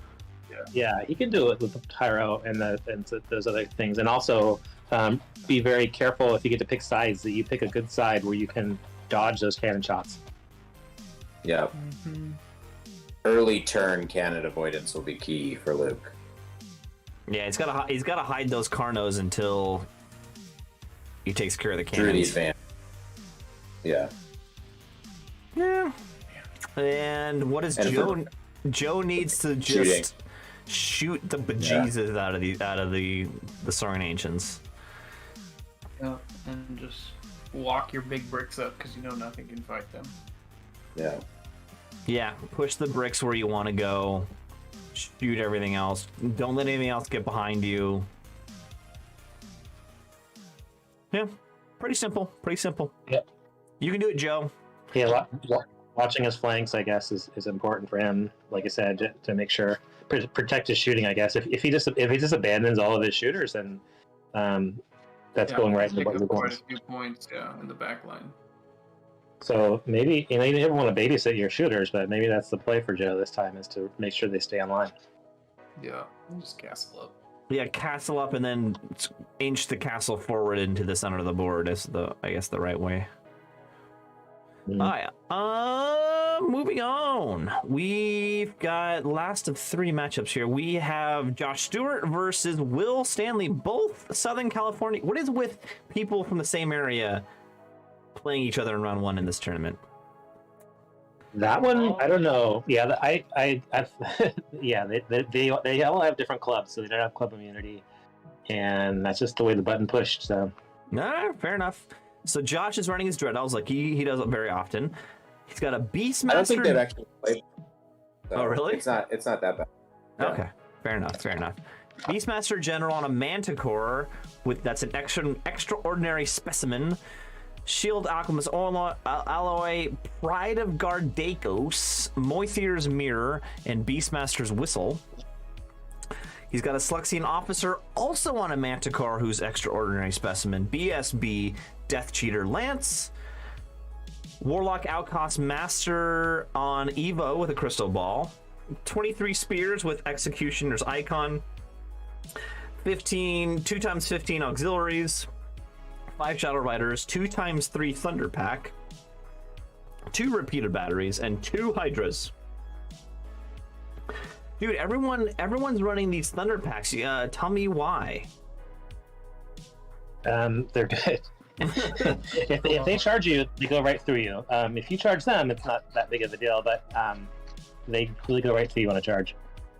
And so they zone like a motherfucker. I say that. Light. They're pretty.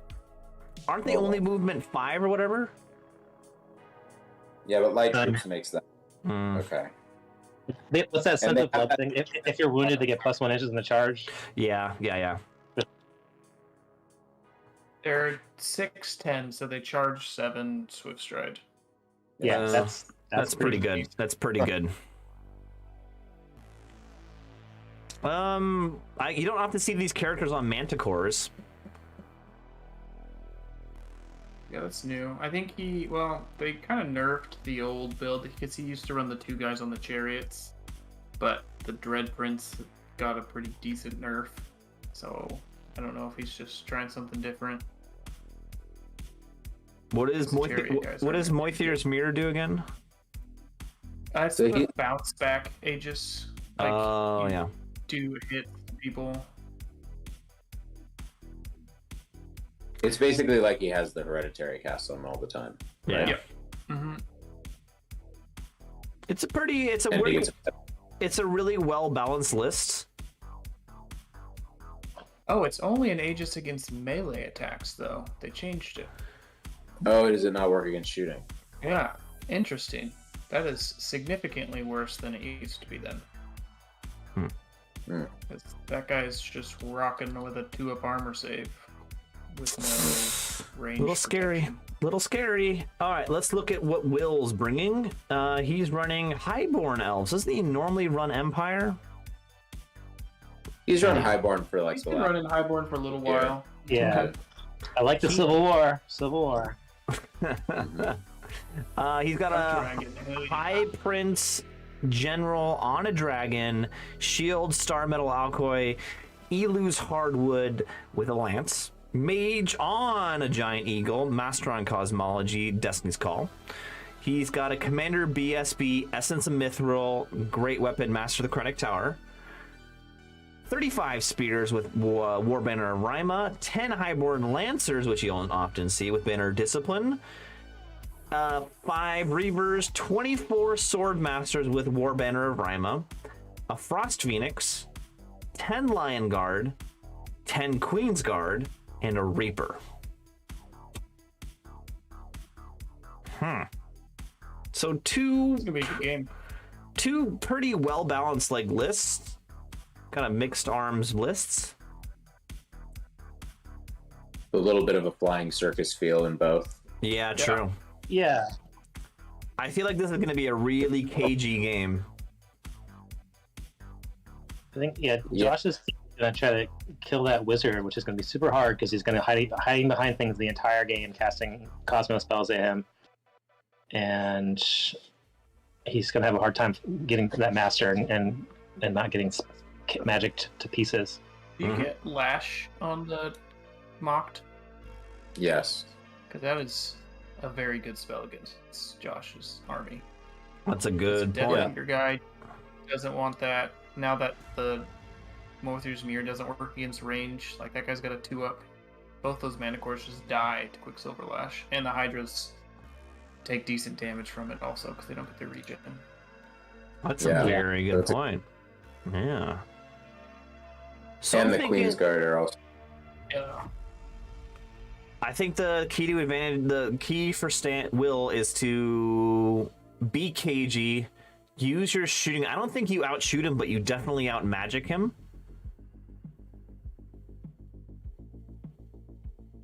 Yeah. Yeah. I think the shooting is a big problem for Will. He's got to get rid of the repeater batteries and the 15 packs of the auxiliaries. They can really put out a huge amount of damage, especially on a soft T3 target. So I think he's got to pay really close attention. He's going to want to go for the big targets, but he's got to put the work in on that shooting. Otherwise, he's going to get cleaned up. And Plus, they're scoring. Garrett Those from auxiliaries are already won. Right. Garrett from the chat is pointing out with the Beastmaster General, he gets double maximized charges for all beasts in the army. So the Hydras and the Thunder Packs. It is. You get. He gets. Yeah, because Swift Stride plus 1 extra for anything that's a beast within 12 inches of the Beastmaster. It's a 12-inch bumble. It's a 12-inch the whistle's bumble. a one use only, and that's one use only. He always gets maximized discipline tests, and they get maximized stomp.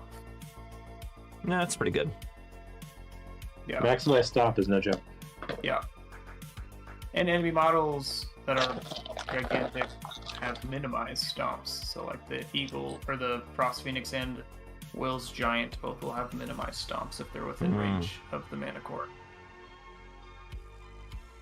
Interesting.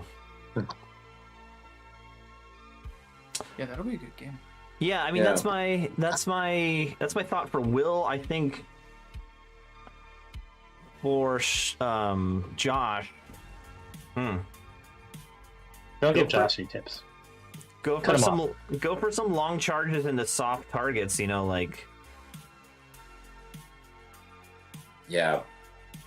Use the manticores and the hydras to really pressure early yeah, and try to smush Will's like move flexibility down for sure. So Josh is the U.S. Master, and I watched all the games. I was running the Masters this year, and I think one of Josh's key success is just patience. He's not going to commit at all until he knows he can win 90% of the chance. So I don't ever see him taking those long charges personally, because he just really waits out for his opponent to go where he wants him, where he expects him to be. Beat And I- him, steady diet of Captain and Diet Coke. Give him about 6 of those, and he'll start taking some long charges. Yeah, I don't think he was at the zoo last year, but the year before he broke Derek. Poor Derek. He did oh, break Derek, poor Derek. Okay, moving on. Second to last matchup here, Breach in the Veil. That's Joel Yeah. and Dave Empire. I do not know who that is. He is a returning player. He hasn't played much in 9th Age. He's been around, and he's got a beautiful army, if I recall. This is a good matchup for you, Dave. Joel's a great player and a really cool guy, so you got a good first round matchup.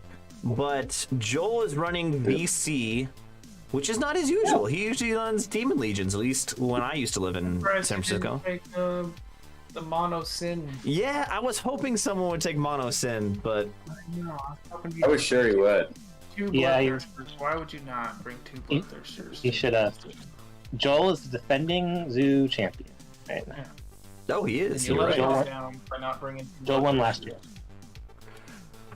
He's running VC. He's got an independent vampire account on a Monstrous Revenant, Master on Evocation with Death Cheater.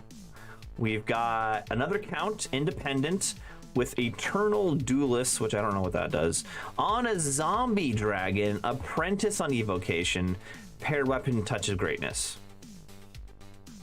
Necromancer is the General with Dead Arise, Apprentice on Evocation, Unholy Tome, and Crown of Autocracy. So that's just a small bubble, right? Mhm. 39 ghouls, 10 ghouls. I've ever seen. What, say it again? That's got to be the cheapest zombie dragon count I've ever seen. Oh, that's true. Usually Normally, like 1,200. normally he's at least over 1,000 points. 775 is not bad. 39 ghouls, 10 bat swarms, a corpse giant with ghoul giant, a cadaver wagon, 3 ghasts, 6 race, a shrieking horror, and a Varkalak. And Bat Swarms is the most annoying unit to try to kill I agree. in combat. It's absurd. I printed him this giant ass movement tray for this too, so my bad. Thanks, Alex.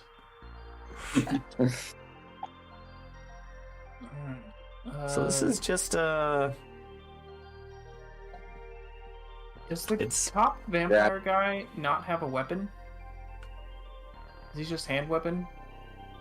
yeah, Or is that a miss?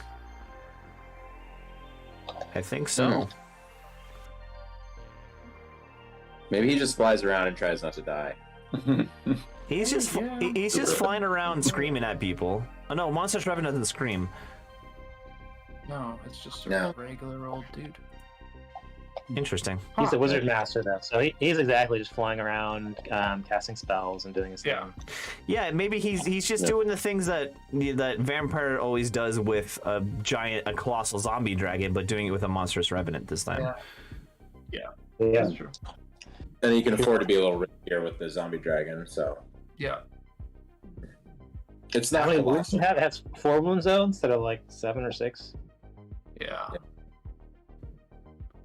Yeah, it's interesting. I don't know, Joel. I don't know. You're doing something. I just don't know what it is. He's doing bats right in your face. Yeah. All right. Oh, this Empire list formatted. All right. Yeah. Let's see. He's got a Oh my Knight gosh. Commander. It looks like Knight Commander with Death Warrant, Talisman of Shielding. He's got a BSB, also on a horse, with the Rending Banner, Lucky Charm, with a lance and a shield. How did this happen? I don't know. What is going on? It's got a Wizard Master to Cosmo on a peg. That's cool. Destiny's Call, Crystal Ball, Exemplar's Flame.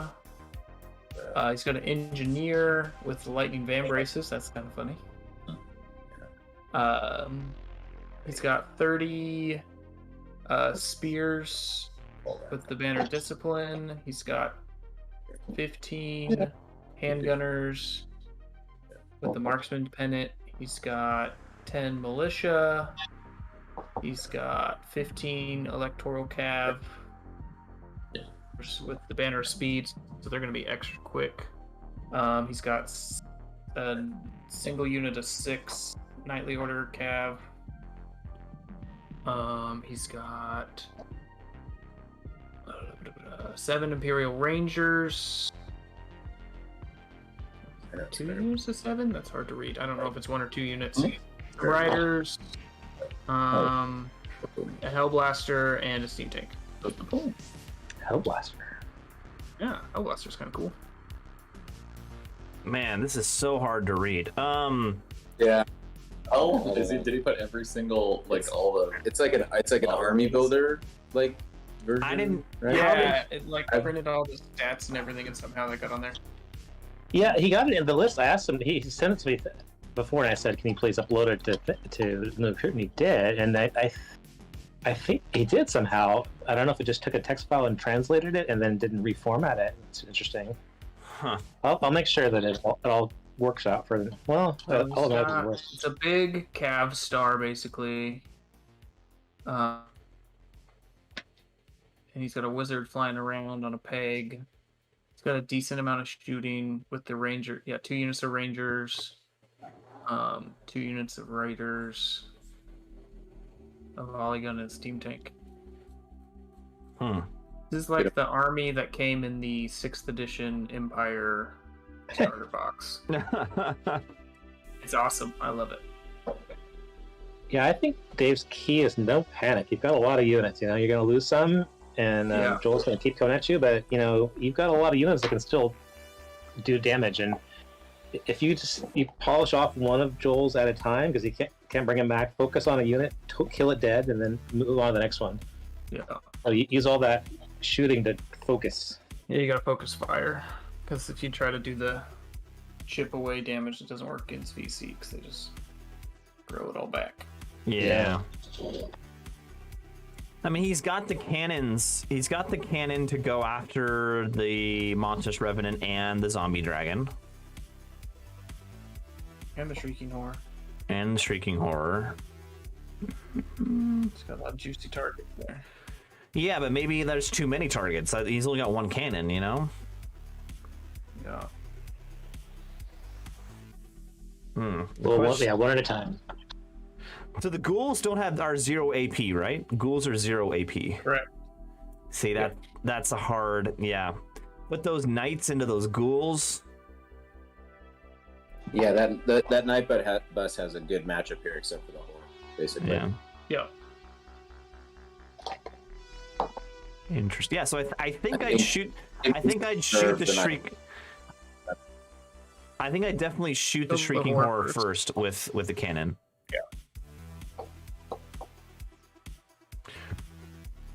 All right, that's what is the Yeah, ghoul? the Shrieking Horror is the biggest threat to the steam tank that's there, so you need to nip that off. What's the Yeah, ghoul Steam giant Tank do? messes It is ghoul. I think it has the hatred thing like the ghouls have. It has poison attacks. I think it's just like a giant ghoul. As Okay. the name suggests, I think. Yep, poison attacks and unholy appetite. So yeah, it gets the rerolls once it causes a wound and has poison attacks. Interesting. Okay. Good luck with that, guys. We are going on to the last matchup. What was one key for Joel? I don't think we gave Joel anything. What's one of Joel's keys here? Oh my god, I didn't say anything. Cause as many panic checks as you can. This Okay. Empire hates panic checks. Yeah, That's true. you definitely have to get the Shrieking Horrors, the Shrieking Horror into either the Night Bus or the Steam Tank. Wraiths do really good against the Night Bus also, because they can just walk through them and do their reap attack. Yeah, that's another option there. And then get that Varkalok around and try to get into the backfield. Yeah, kill the artillery. Yeah. I think that's the most Trying to important. get One up. And I think even though he has a cannon, do not be bashful with your monsters. Like, push. He's got, I think. he's got enough threats. You can just push all of them. Yeah, I think so. Charge Hey, that swarm. Yeah, Bat Swarms into that Night Bus, and that Night Bus will never finish it off. So annoying. all right, here you go. Makes sense. Last one, Beard. I don't know who that is, and I know who Vespasian is. Anyone That's know? Rob. Rob? Yeah, that's Rob. Rob from SoCal. Oh, okay, cool. Yeah, Rob and I are old clubmates from the Arrow Boys down in SoCal. All right. He's running VC. I think there's a lot of VC in this tournament, but he's running VC also. Vampire Count, General Dead Arise, Lamia Bloodline, Commandment, Adept on Witchcraft, Destiny's Call, True Thirst, Magical Heirloom.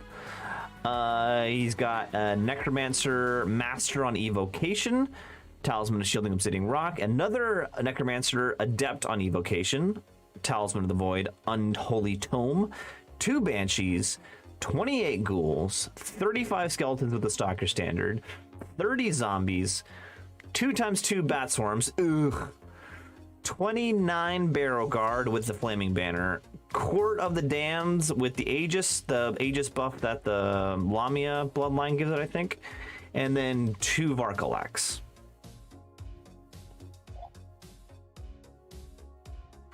Good list. It's a good list. Those Banshees Seems are going to be tuned. annoying. Those Banshees and the Varkalaks are going to be so annoying. With the Bat Swarms are going to be Killer. annoying. This is another one that's got like 11 spells, right? Let's see. We got an Adept, a Master, and an With air- Adept. Both, one of them with the Magical Heirloom. So that's 9 And then- spells. Home is a bound spell, right? Yeah, Bound. so 10 spells, yeah. No, it was a depth there, so it's 5 plus 4 plus 11 is 12 spells. Does Dead Arise gives you an extra Yeah, awaken, right? Like- I that don't gives you know. another There's a lot of spells, that's all I know. spells? That's an unlucky number, actually. lot of spells and, Take it. and 4 channels plus Evo. Yeah. It's a good magic face. Yeah. And he's got some good bricks. Okay, let's Hero let's card. see what he's facing. Vespasian, you want to go over your list? Yeah, sure. So we've got a Forest Prince on a Dragon with Titanic Mining and Sodium Rock. We got the Ancient Wizard Master Druidism. We got the BSB running around Binding Scroll and Crystal Ball for some anti-magic. And then lots of shooting, 20 archers, a few units of Heath Riders, 2 of the scoring, 1 of the vanguarding ones with the guns, 15 Force Guard for scoring, 4 Sequel for chaff, another Tree Father, and then 2 units of 9 Pathfinders and 10 Sentinels. So it's close to maxed on Unseen Arrows and has a Druidism Master. It's a gross list. Yikes! I don't know. Yikes! Yeah, lots of shooting. Yeah, it's just I don't want to have fun game. Damn. 3 monsters, right? You don't have fun. He says, I would have fun, and you have no fun. Listen, all these people taking dwarves, I figured, lots of people don't want to have fun. Shots fired. Fun police. Yeah. Yeah. Isn't winning fun? That was your call. That was last year at the zoo. He put all those the fun police list. So right back after tough guy. If you get into this list, everything dies. Everything dies. That is true. You can't Yeah. fight any of his breaks. Nothing fights. That's your plan for everything to die? Yeah, it surely can. That's right. I'm just saying, it seems fun for my opponent to kill everything. Or kill nothing. guess, No points. Runs away. I guess this is a good matchup to face you because it's VC, so you pump a bunch of shooting into them and they heal it back up. They regrow guys. Yeah. So, an incredibly exciting battle. Yeah. Shoot a bunch of guys off, have them all grow back, shoot them off, grow back. Victory points at the end of this game are going to be like 350 to 110. Yeah. Well, I That's right. think Aaron's key actually is to get rid of those Varkaloks because they're super fast, and they're going to be a big problem for him if they get behind him. Those will definitely And be they- your first targets, or the Varkalax,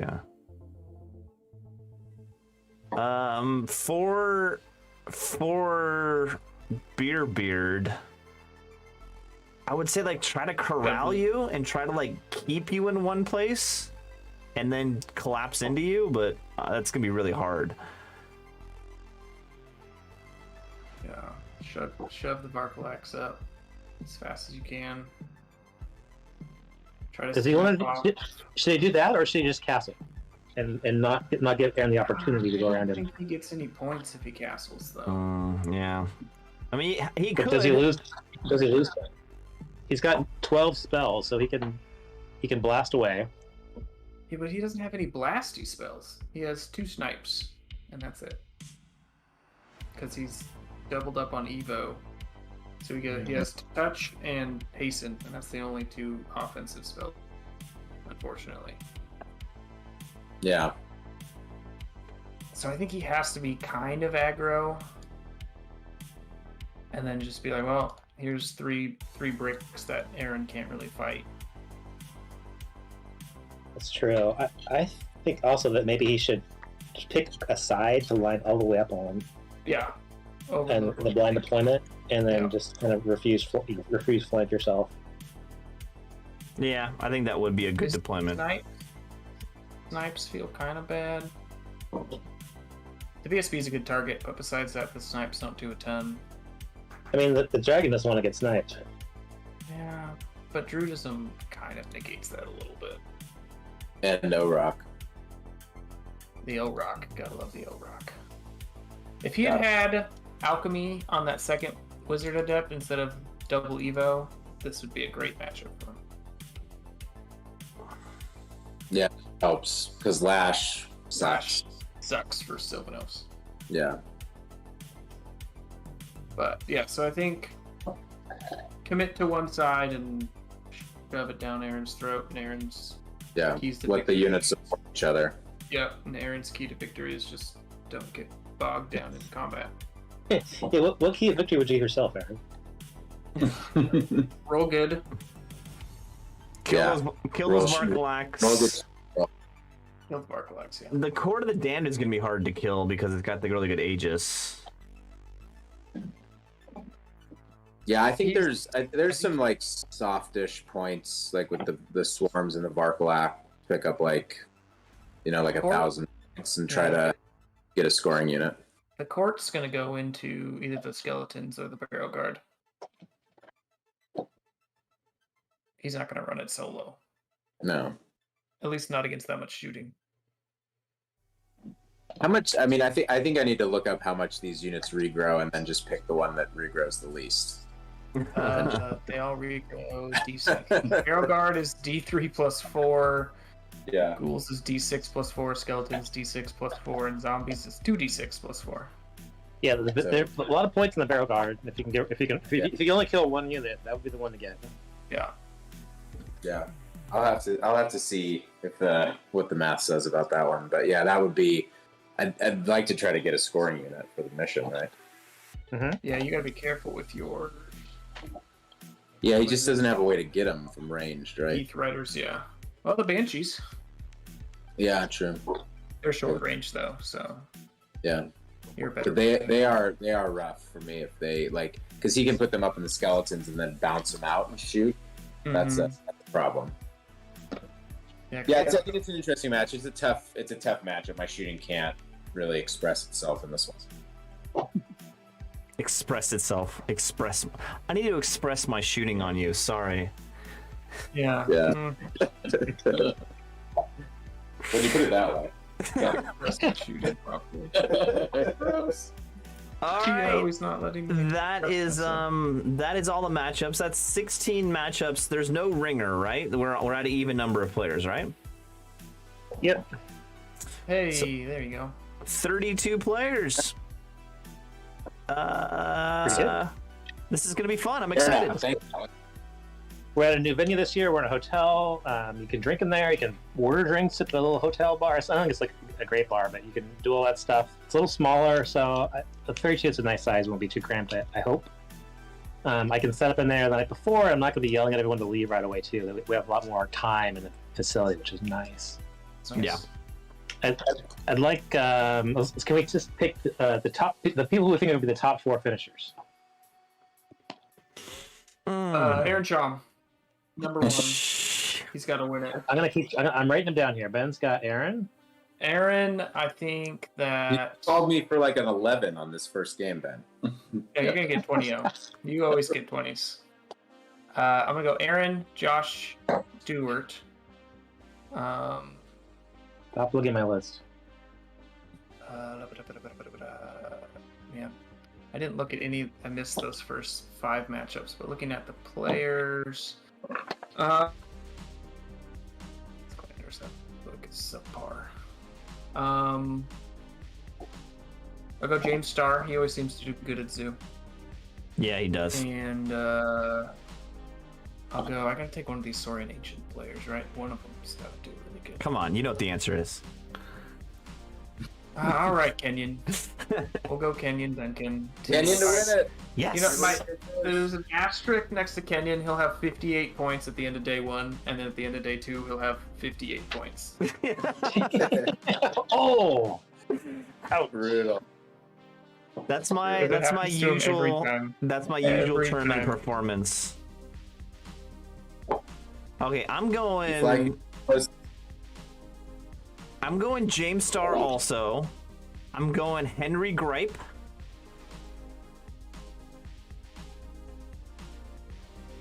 Ooh.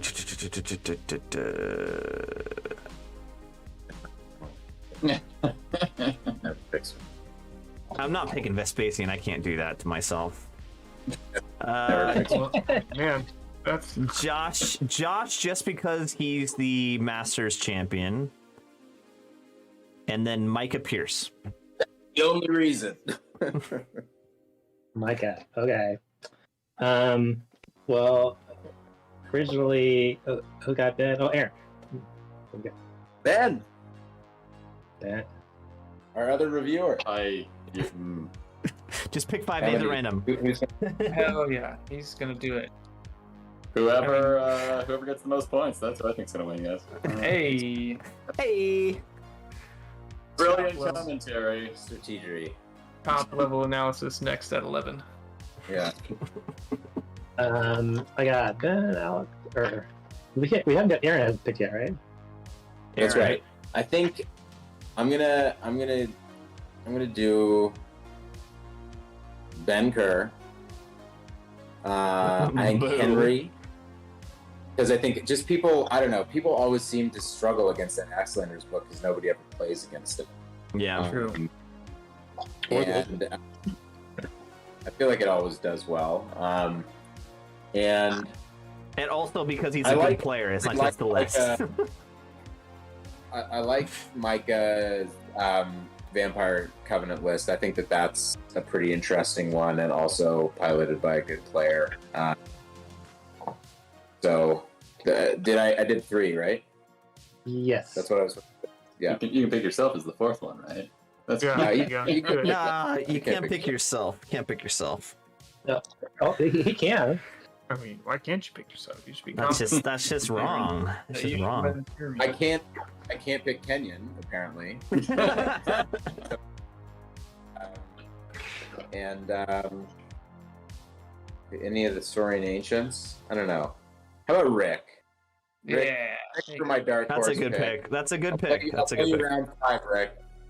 Yeah, Yeah. Rick's fired up. Rick was really salty about the change, and now he's really excited about his list. So that's been Yeah. amazing. Cool. Well, I'm gonna go, of course, Aaron, Josh, bandwagon jumper here, and then I'm gonna go Joe Frith because I think those dwarfs are pretty nasty It's not a bad choice. and very balanced.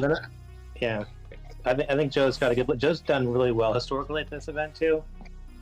He brings his trailer and he gets a lot of sleep. I think that's the key to winning. Overrated.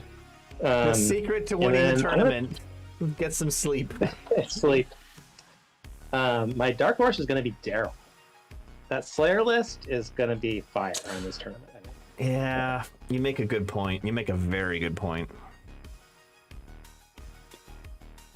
And then the last thing I was going to say, that I have this Hobby Hero award, which is the same level of award as the overall master, but I've added extra points for painting and sportsmanship, and then these Hobby Hero points about having a theme, having more core, less heroes, writing a story. You know, I miss all the days when we had comp scores and people could win a tournament by doing a theme and a beautiful army.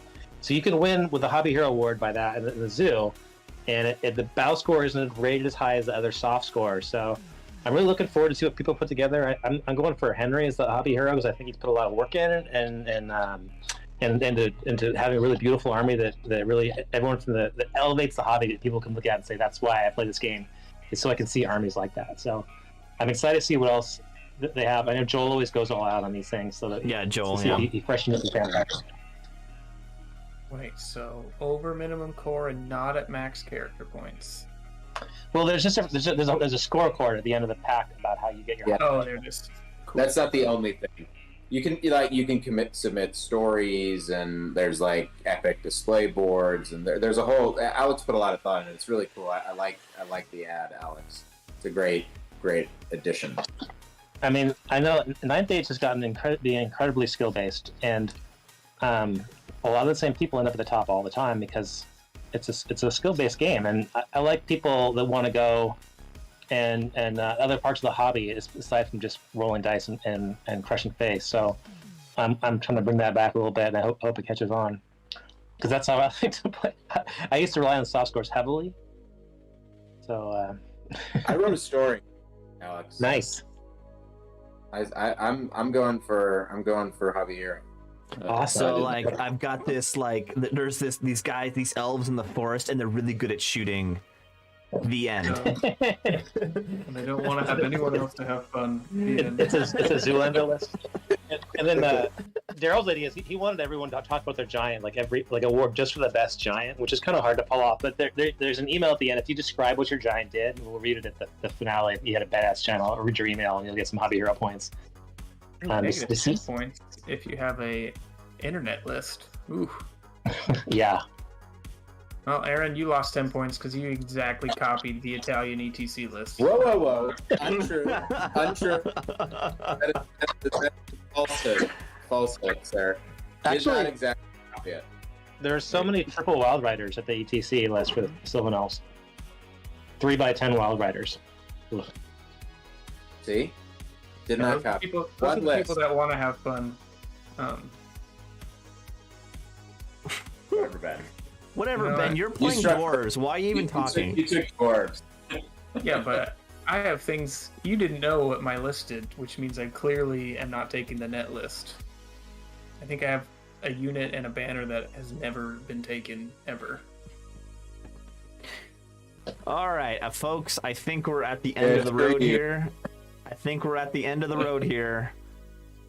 It's almost 1 a.m. here in New York. I think I got to call it quits. But thank you all for joining. Thank you all for listening. Please like and subscribe, and we will. Miss Spacey and I will be doing reports on our list. So if, look forward to those. Yeah. Thanks so much, Kenyon, for running this. It's an amazing job. No. Alex, thank you for running this tournament. Thank you for running it for so many years. This is the 10th year for a decade. It's fantastic. That's impressive. It's awesome. Yep. Big props to you. My I first. love hearing people just talk about how excited they are about it. They're really starting to catch hold where they're seeing their lists, and I think it just says that we're all playing a lot more. In general, and California's got a great scene, so many tournaments, but people are starting to appreciate the differences between this and your typical tournament as far as your list building and everything. Yeah, to like So, actually I love hearing that. People are excited about coming. actually make people like rethink how what lists they're bringing based is without breaking the game with the scenarios is the sweet spot. Yeah. But anyway, Thanks, I got Al. Shout out the other shows that are doing the paired weapons guys are doing. Oh yeah, yeah, so do that. I know Paired Weapon in Scotland. Henry's going to be on with them on Wednesday, and so they're a fantastic show. I met those guys; they're hilarious and awesome. I got a skin tight Scottish jersey from that guy. No pictures. And Ben. We're Mid-Table Menaces. We are either going to do a list review, but we might do something a little bit different and just kind of fill or record while we're driving down because we're already doing 2 list reviews. I don't know if a third one's super necessary, so we might come up with something different and just talk about people's armies and what we like and first round matchups and things like that instead of going through the entire list review. Gotcha. But we're going to do something for sure. We'll have something. Are you going to pick who's going to win? Am I going to pick who's going to win each matchup? Probably. Joe Smith wants that. No, each matchup. Yeah, sure. I will run through Joe. I will do a lightning off the top of my head. We'll run through each one and pick winners. I think that's all you should do is just pick the winner and nothing else. Just Nothing else. 2 names, Just be like, the okay. winner, move on. Cool. Yep, that's perfect. We'll do 30 that. seconds. Oh. Are you driving? Ben, are you driving down? Cooling. It's going to be a grand old time. Wait, carpooling with who? I'm coming down with Ben and Andrew and John. Nice. Cool. Yeah, so we'll be I like the representation from the Northwest. That's awesome. Yeah. I've been trying to get a good group together. You're coming up, right, Alex? Yeah, Battle of the Ham. I'm up. Yeah, slamming the ham. Slamming the ham. Best name for a Happening. tournament I've heard in a long time. I wish I can go, but I can't. But I've been assembling these as we've been talking. These are some swag. Everyone that goes to the zoo gets all kinds of cool stuff. I got corner markers, and I've got this is a dice cup, and also a hill stepper and a little hill stepper. So you have to pick one of these two. But there's a ton of free stuff with my printing business that I'm giving away to people that come up. So Can I order extra quarter markers? yeah, I've got a whole bunch. Yeah, all set. So, I'll message you. But yeah, I need some. well, there's yeah, you'll have plenty to pick from. So. Okay, cool. All right, I'm going to bed, guys. Good night. Yeah. All right. Thanks, Good night, Kenyon. Bye. Woo! Bye-bye. See you soon. Travel safe. Bye, everybody.